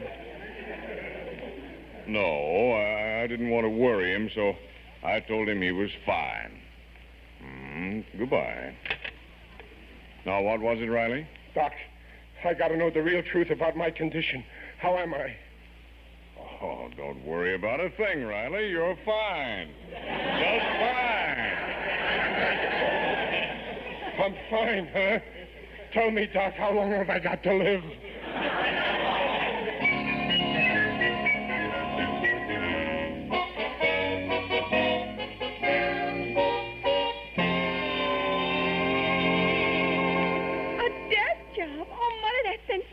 Boy, a real executive. And a $5 raise. Hey, maybe Pop will raise my allowance. I could use a new long dress. Now, wait a minute. Don't start pestering your father for money. This new job's going to be quite a strain on him. Well, that's right. He's never done this before. This is brain work. So I want you children to make things nice and easy for him here at home. Oh, we will, Mother. The minute he gets home, I'll bring him his slippers. Yeah, and I'll smoke his pipe. Oh, you will not. And listen, don't you say a word about the surprise party. Surprise party? Oh, didn't I tell you? Danny Greenberg phoned me. The men at the plant are throwing a surprise party for your father tomorrow night to celebrate his promotion. Oh, that's wonderful. The party's here, so I got to get your father out of the house. Hey, and then... here comes Pop. Oh, now remember, children, make things extra pleasant for him. Hello, you great, big, wonderful man. Hiya, Pop. We just heard the news. Congratulations, Daddy. What for? On your new job. Huh? Oh, that. Yeah, well, thanks. Well, what's the matter, dear? Aren't you pleased? Oh, sure. I'm very happy. Well, you sound... Oh, I guess you're just tired. Oh, here, sit down, Daddy. You do look tired. Boy, you're beat. I'm not tired. You hear? I'm not tired. Anybody says I'm tired... All right, so you're not tired. Now, come on, dinner's ready. Oh, Junior, dear, please put the chairs around the table. Wait a minute. I always put the chairs around the table. Well, I know, but let Junior do it. You take it easy, But dear. I don't want to... What are you doing there, Babs? Slicing the bread. But I always slice the bread. Hand me that knife. Oh, no, Daddy, let me. You rest. Rest. Take it easy. That's all I heard since I got home. Everybody worrying about me. Well, they're just trying to be nice, dear. Well, tell them to stop being nice. I want to be treated like their father, not like a stranger. Don't be so grouchy. Well, come on, sit down, everybody. What's for dinner, Mom? Well, we're having spaghetti. I got a steak for your father. Oh, that's good. What kind of... Wait a minute. Why should I get a special diet? Why, it's not a special diet. I went shopping late, and the butcher only had one steak.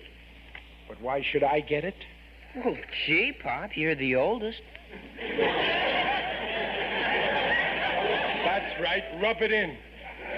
Well, I won't eat it. What's wrong, Riley? I won't eat it. Oh, please eat it, Daddy. Steak's good for your red corpuscles. Well, then I don't want it. My red corpuscles are too busy fighting. I don't want them to take time out for meals. Oh, Riley, what are you talking about? I want spaghetti. Oh, you just don't make sense. Now, you know spaghetti don't agree with you. You gotta watch your health. What's the matter with my health? What, am I old or something? Well, nobody's saying you're old, but, well, you're not a spring chicken anymore. Hey, look, Pop, you've even got a gray hair. A gray hair? Where? Where is it? Where? Riley, not with the bread knife. Use the scissors. Now, why are you getting so frantic about a gray hair? You got to expect it. After all, you're not as young as you used to be. Well, who is? I mean, yes, I am. I'm just as young as I ever was, even younger. All right. I'm still full of pep. I can do anything I did 20 years ago. I believe you, but don't try to prove it. I'd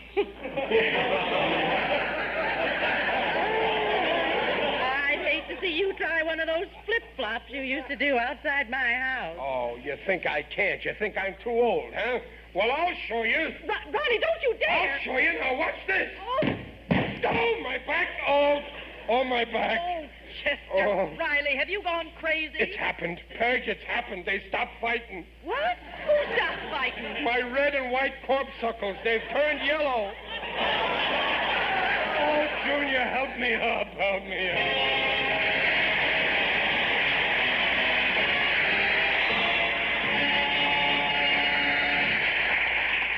We'll have the second act of The Life of Riley in a moment. Sensational, exciting, that's Prell. Procter & Gamble's new Radiant Cream Shampoo in the handy tube. Never before in history has a shampoo made more friends faster than Prell. And here's 2 good reasons why wonderful Prell makes lasting friends. First, Prell leaves hair more radiant than any soap or soap shampoo. Second, Prell removes unsightly dandruff in as little as 3 minutes. Examinations by a group of doctors proved it. Even stubborn dandruff was controlled by only 2 shampoos a week. And that handy Prell tube's a favorite with the whole family.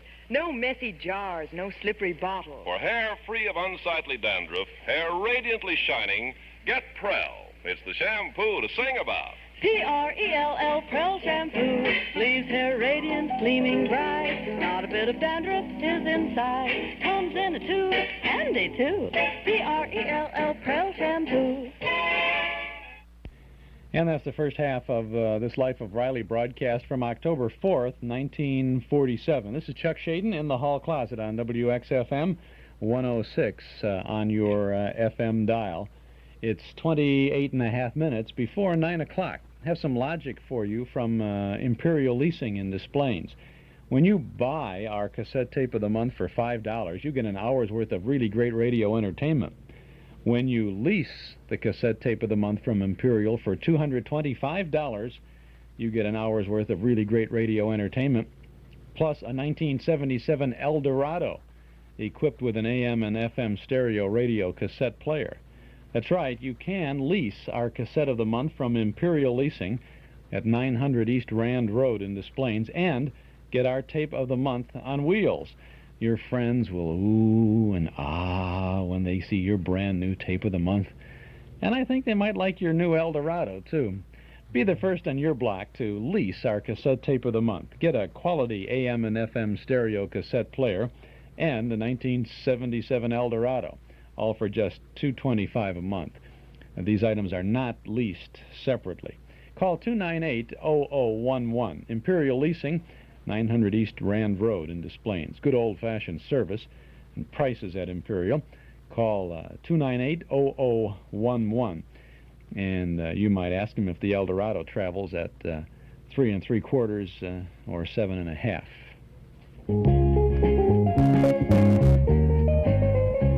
Now, no matter where you live in the great Northwest Territory, there's a Northwest Federal Savings Center nearby. 5 Northwest Federal doors that open to savings. We're celebrating with over 30 eye-opening gifts, all name-brand items like a Waterpik water purifier or a Presto Minute Burger, and that's just for openers. You'll also find outdoor sweepers and carpet sweepers, alarm clocks and cookie makers, Webster's New Collegiate Dictionary, gifts for every member of your family. They're all free or available at greatly reduced prices when you save $250 or more at any of 5 convenient Northwest Federal Savings locations, open 63 hours a week.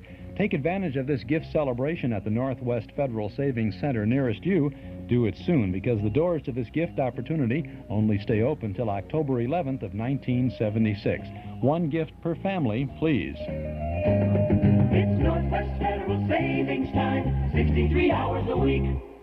Mostly sunny and warm today with a high in the mid-80s. Tonight, partly cloudy, low around 60. Tomorrow, Tuesday, variable cloudiness, about a 40% chance of showers or thunderstorms, turning a bit cooler with a high around 80. It's 62 degrees officially, 64 along the lakefront end at O'Hare. Humidity is 67%. Breeze is out of the south at 10 miles an hour as we breeze back into the Life of Riley.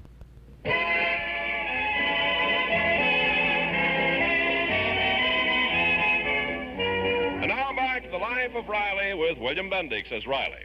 Well, Riley's got the mistaken idea that the boss has given him a soft desk job just because he's gotten too old to do hard work. But he's keeping his troubles to himself. Oh, Mother, there's something I wanted to ask you. Oh, just a second, Babs. I want to finish reading this letter. Who's it from? The Shady Side Home for the Aged. Oh, this is wonderful. You know that old Mr. Bentley that our Welfare League was trying to place in a nice home? Mm-hmm. Well, Shady Side finally accepted him. Oh, that's nice.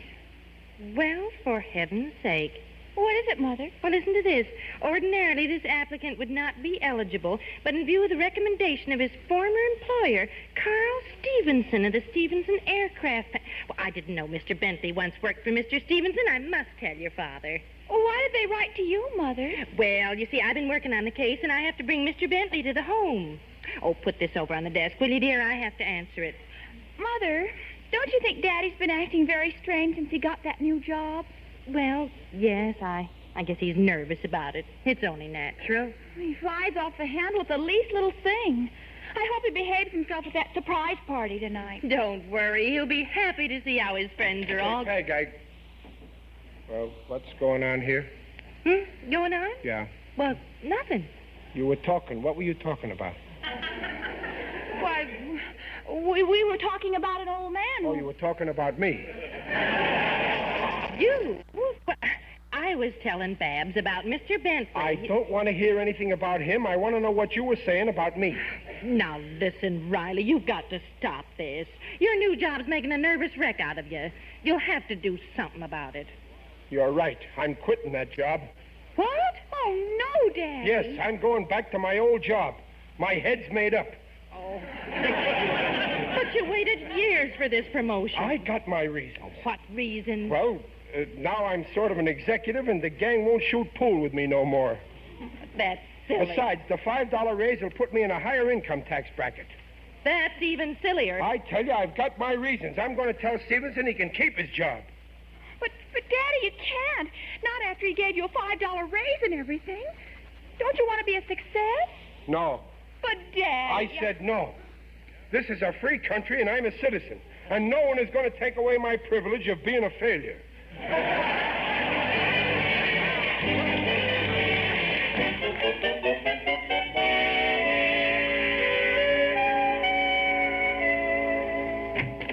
Was that you, Pop? Yeah, it's me, son. Something wrong? Plenty. I got the meanest boss that ever lived. I told him I don't want no new job, and I wouldn't take a $5 raise. Honest, Pop? What'd he do? He raised me $10.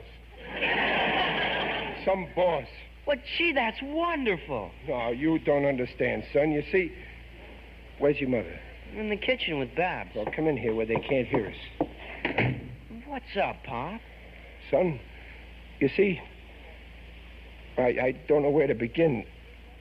Look, son, every week I give you an allowance, don't I? Yeah, 40 cents.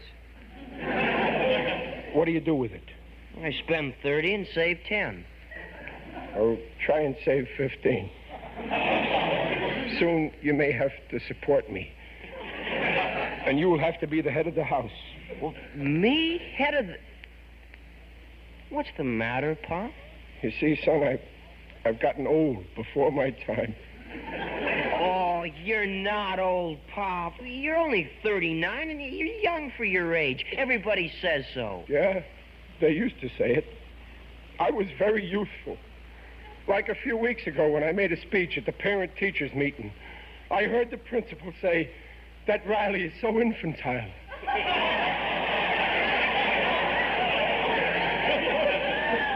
I aged fast. Oh, no, you didn't, Pop. You're just as good as you ever were. Oh, Junior, we might as well face it. You saw me yesterday. I was too weak to do the flip-flop. At least if I could have done that... Oh, you can still do it. You were probably nervous on account of Mom watching you. You think so? Why, sure. Come on, try it again. Gee, if I could... Oh, I'll try it. Attaboy. Wait, I'll move this chair. Yeah. Yeah, okay, Pop. Well, here goes. I did it! Attaboy. Now I'll do it again. And again. Yeah, okay, Pop. Now, don't overdo it. Yeah, that's enough. Gee, everything looks upside down. You're still standing on your head. All right. Yeah. This proves it. I'm still young. I'm still young. Sure you are. That Gillis, he's just jealous, that's all.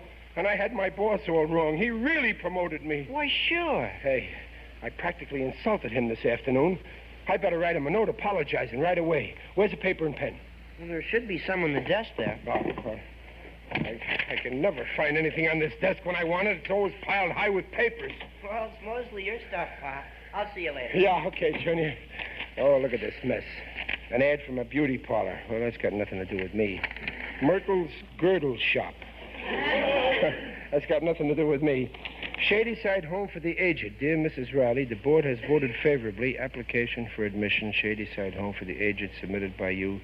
Recommendation by Mr. Stevenson of the Stevenson Aircraft. That's got nothing to do with me. Now, where's that writing paper? Oh, what a beautiful morning. Oh, what a the home for the aged. The Sadie, she wants to send me away.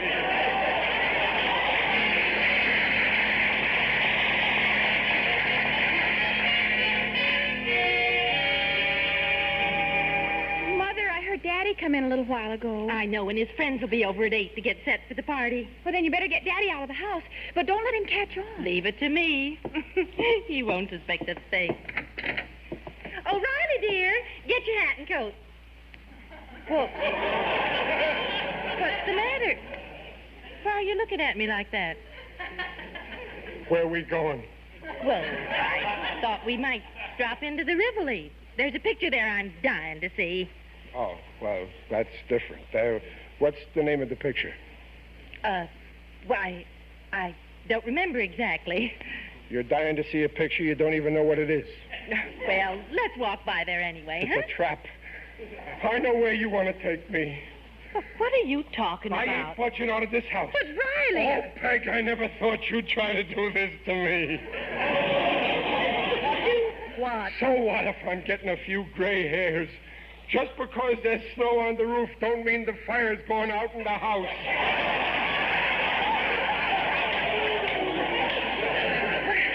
If you'd only tell me what you're talking about. You know. Oh, dear, I hope that... I'll go see who it is. Who's there? It is I, Digby Odell, friendly undertaker. Oh, come in, Mr. Odell. Riley's cronies are waiting around the corner. Is the coast clear? Not yet. Can't do a thing with him. He won't budge. I'll budge him. I've handled cases like this before. Well, he's in there. You stay here. I ain't going. You'll have to carry me out. Please, let's not talk shop.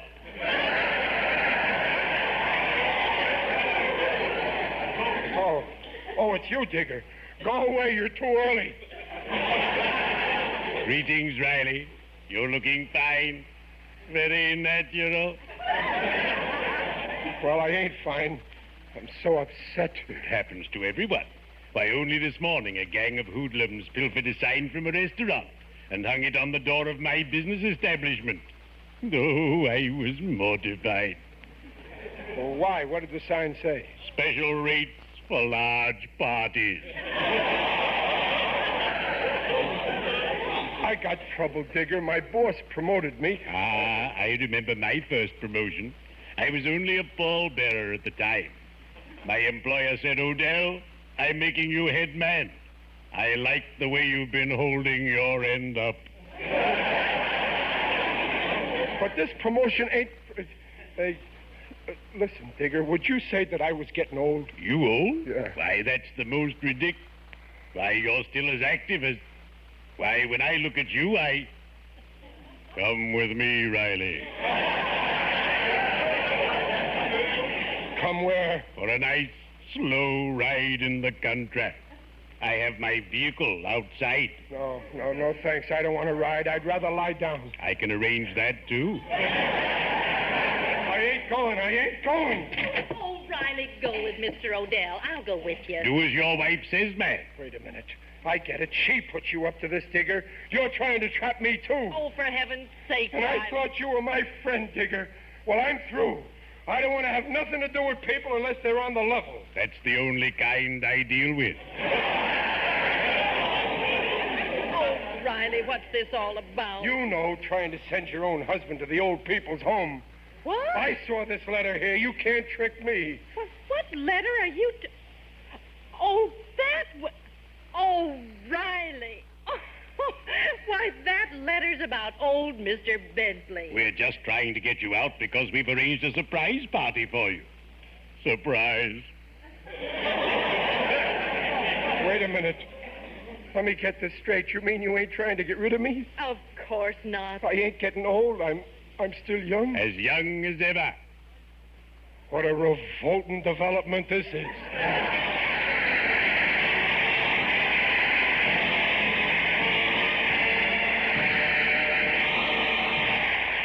Riley's will be back in just a moment. The last word in shampoos. That's Prell, the Radiant Cream Shampoo in the handy tube. Miss Lillian Haas of Philadelphia, Pennsylvania, writes Procter & Gamble. Prell is a revelation to anyone having thick hair like mine. Prell leaves my hair full of life and glossy, too. And no special rinse necessary. Prell's the last word in shampoos. Friends, one trial and you'll agree Prell's marvelous for two reasons. Removes unsightly dandruff quickly. Leaves hair radiantly beautiful. Yes, you'll sing about P-R-E-L-L, Pearl Shampoo. Leaves hair radiant, gleaming bright. Not a bit of dandruff is inside. Comes in a tube, handy too. P-R-E-L-L, Pearl Shampoo.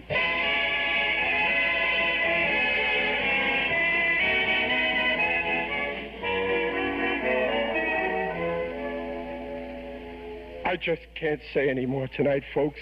Brooklyn lost today. Good night.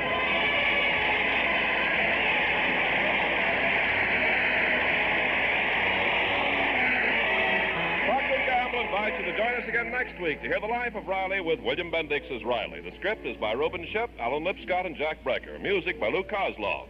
Mrs. Riley is Paula Winslow, Digger Odell is John Brown, Babs is Barbara Eiler, and Junior is Tommy Cook. The Life of Riley is produced and directed by Irving Brecker.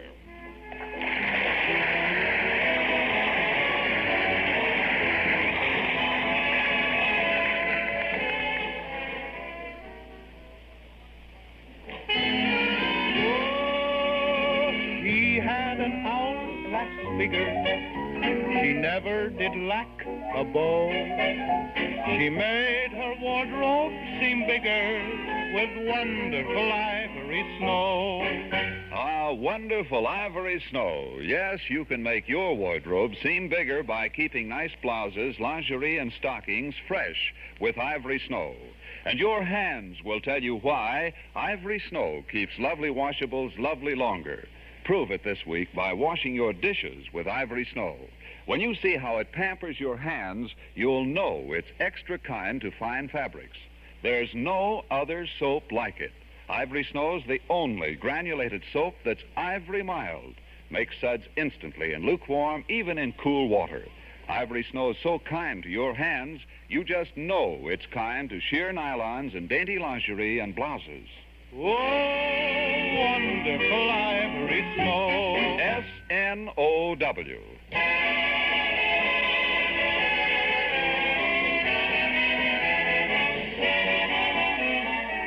This is Ken Carpenter reminding you that for radiantly clean, lovely hair, get the shampoo in the tube. P-R-E-L-L, Prell Shampoo. And listen again next week when Prell brings you The Life of Riley. Good night. This is NBC, the National Broadcasting Company.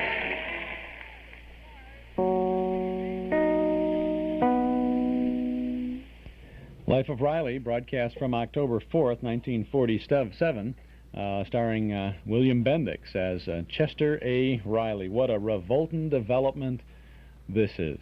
And we always love Digby Odell, the friendly undertaker. Digger Odell didn't make a good transition to television with this show. I think they tried to bring him in on it occasionally, but it just didn't work for some reason on TV, and the character was written out of the TV series on television for a long time, starring William Bendix as Riley.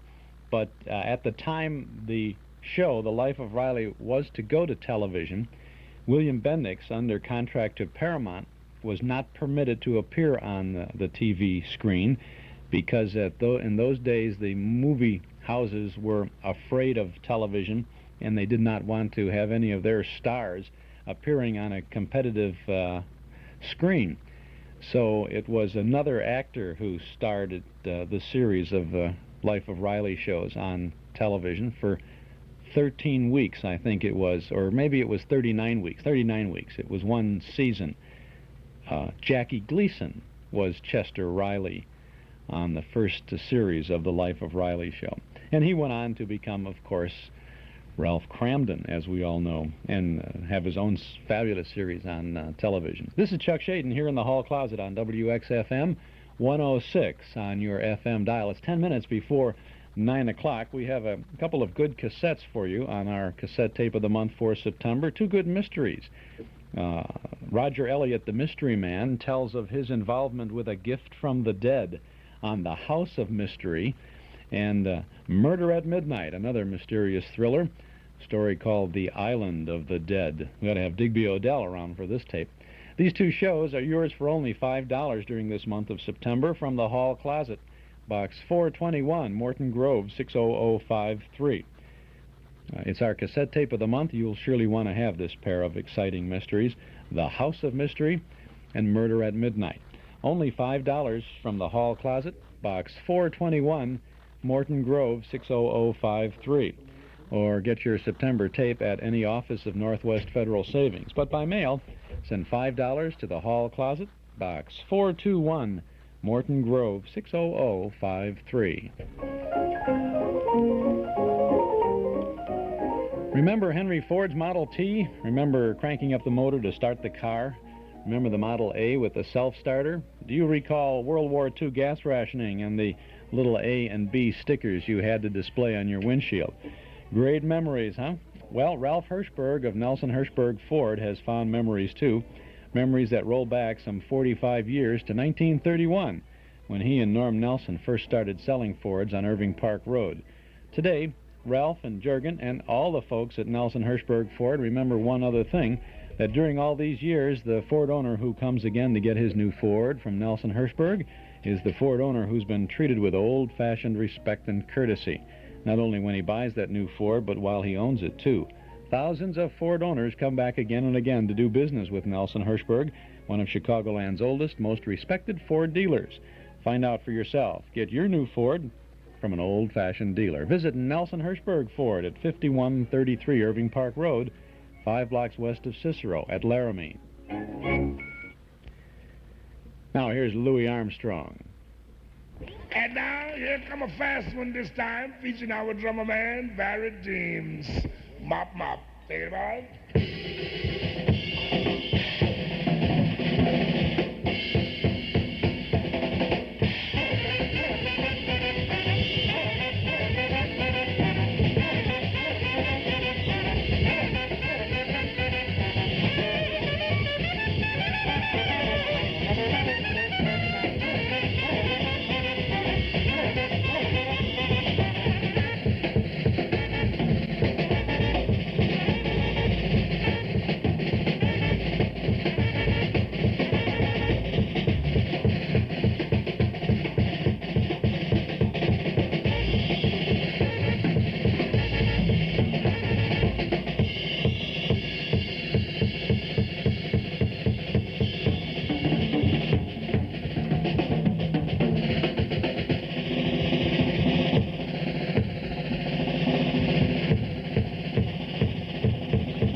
Armstrong, a little thing called Mop Mop. Chuck Shaden here in the closet on WXFM 106 on your FM dial. 64 degrees, 7 minutes before 9 o'clock. I have news for Vic and Sade fans from the little shop halfway up Irving Park Road. Once again, our Metro Golden Memory Shop has obtained a limited supply of the newest collection of Vic and Sade scripts by Paul Reimer. Maybe you saw the fantastic review of that book in the Panorama section of the Chicago Daily News over the weekend. Wow, some good photos in there too. Well, this new edition of 30 more classic scripts about radio's home folks, the residents of the small house halfway up in the next block, Vic and Sade and Rush and Uncle Fletcher, and all of Paul Reimer's immortal characters. This new book, Vic and Sade, the best radio plays of Paul Reimer, is available at our Metro Golden Memory Shop. And Mary Frances Reimer, who edited and collected her husband's great radio broadcast scripts, has been kind enough to autograph our MGM Shop copies. Like the first volume of Paul Reimer's radio plays, this new Vic and Sade book will, I believe, become a real collector's item. Get your copy now, get an autographed one, for only $12.95 at our Metro Golden Memory Shop at 5120 West Irving Park Road, just east of Laramie. We're open Tuesday and Wednesday from 11 a.m. to 6 p.m., Thursday, Friday, and Saturday till 8, and Sunday from 1 to 5. Metro Golden Memories at 5120 West Irving Park Road, 2.5 blocks west of Northwest Federal. And now, in the hall closet this morning, Mort Paradise and Dennis Boubaz. Oh, we ain't got a barrel of money. Maybe we're ragged and funny, but we'll travel along, singing a song, side by side. Don't know what's coming tomorrow. Maybe it's trouble and sorrow, but we'll travel the road, sharing our load, side by side. Through all kinds of weather, what if the sky should fall? Just as long as we're together, it doesn't matter at all. When they've all had their quarrels and parted, we'll be the same as we started. Just travel along, singing a song, side by side.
When someone mentions carpet or rug cleaning, the first name that comes to mind is Magikist. Hi, this is Carmelita Pope, reminding you that Magikist also sells rugs. Magikist carries a nice selection of colors and styles, all priced to satisfy the tightest of budgets. In addition to bargains and new rugs, Magikist also carries a selection of unclaimed rugs. You can find a truly outstanding buy in an unclaimed rug and finally afford to cover the rec room or basement floor. Magikist also stocks bathroom carpeting and can assist you in fitting your van or camper to a T. When you're in the market for a rug, the first name that should come to mind is Magicist. For the location of the Magicist rug sales room nearest you, see the white pages. Chicago phones call 378-8600. Master Charge and Bank AmeriCard welcome. Come clean with Magicist and get your whole house Magicist clean.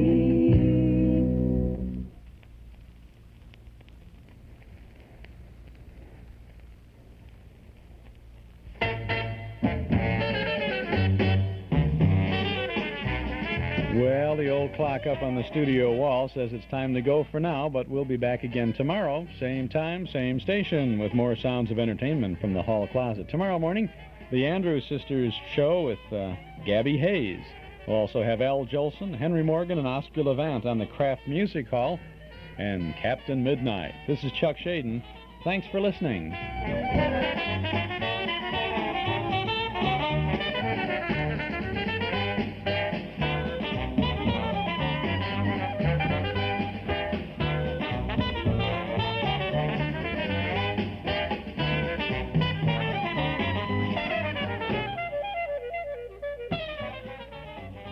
It has taken 157 years to perfect the bicycle.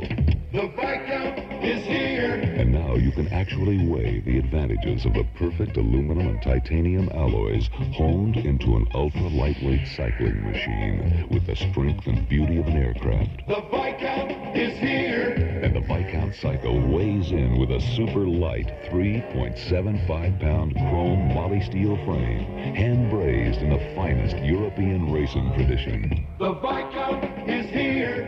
Here with sealed aircraft bearings and aerospace alloy components for swift, graceful motion. Viscount, a whole new technology that holds down cycle weight and boosts all-out performance. The Viscount is here. Weigh the advantages and you'll pick Viscount, a true flying machine in the British tradition. In Chicago at Bike Road 5314 North Milwaukee, in Glendale Heights at the Barn 1512 Bloomingdale Road, and in Glenwood at Byron's Bicycle Shop 291 Glenwood Lansing Road. Well, me and the country fritters are mighty happy, mighty proud to do it. Thank you, Billy Joe. Sir, we were afraid you would be too big to do it. Hey, we're all just folks, so give us a lowdown and we'll give you a song. Oh, you guys are okay. Well, first off, the Rockwell calculator is made by, Rockwell. That's so. What else? And, of course, Rockwell's a solid and reliable company. G7's a minor chord. What else? Oh, can we get into many calculator models and prices? Why not? Of course, it handled the opening, and we swing into And we should definitely mention our Rockwell Model 64RD. It's the advanced slide rule with a scientific notation. Then we do that thing where I play my thumb. Go on. And this Rockwell calculator can do logarithmic functions and trigonometry, of course. Oh, is that right? Lou, you better get some zither for them things. And we do have the extra large green number display and those tiny little rubber feet that prevent creeping and sliding on... I got it. Here we go. You can't go wrong with Rockwell. They're really such a treat. They've got big green numbers and little rubber feet. That'll be $56,000. Next. You're listening to WXFM, Elmwood Park in Chicago, a 24-hour service from Sears Tower at 106 on your FM dial. Weather forecast for today, mostly sunny and warm with highs in the mid-80s. Tonight, partly cloudy with lows in the 60s. Tuesday, variable cloudiness with a chance of showers or thunderstorms, turning cooler with lows in the 80s. Outlook through Friday, fair with seasonal temperatures with highs in the 70s and lows in the 50s. Chance of precipitation Tuesday is 40%. Lakefront temperature 64 degrees. Airports reporting in at 63. Humidity is 67%. And winds are out of the south at 10 miles per hour. And now it's time for Oak Park Reports with your host, Cliff Johnson. Good morning from Oak Park, and Cliff Johnson is off on one of his wonderful trips. This is Dawn Goshorn taking his place, and I'd just like to tell you that we are sponsored by Oak Park Trust and Savings Bank, which overlooks the lovely mall. And thanks to Oak Park for their continued support of this all-American city by giving us a chance to talk to Ted Leverins this morning, who happens to be one of our representatives. Good morning, Ted. How are you? Good morning. I really appreciate being here, Dawn, and having an opportunity to take part in a community that really has a lot of spirit, and certainly the teamwork that happens, and I've been a witness of is just tremendous here in Oak Park. Ted, we were just talking for a couple minutes before the radio program began, and you said something that really interests me. We were talking, I said to you, what do you do for a living, Ted? What is your job? And I answered, I'm a full-time state representative, and that's all I do, right. In other words, you give us 100% of your time, effort, and energy. What is your district? Where does it really go? Well, the district does include part of Oak Park, the northwest corner of Oak Park. Which is what streets? Do you remember? The north of Augusta and the south border to North Avenue. On the east border, it's Ridgeland, and on the west, Harlem.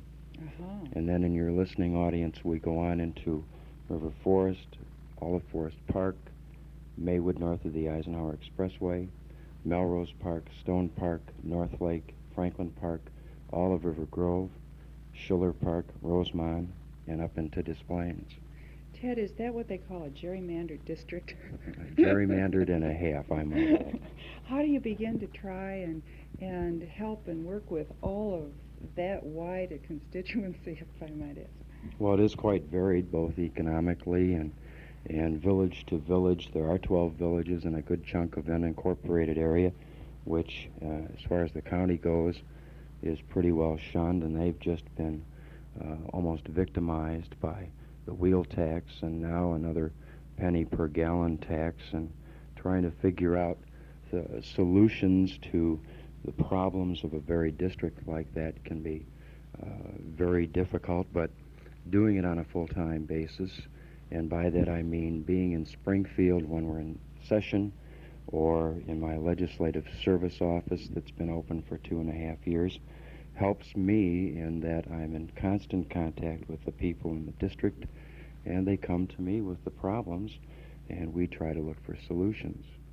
A full-time commitment is a pretty tough thing to fight. That's, and I appreciate it most of all, Ted, because of what you've been able to do for us here in Oak Park with the signs.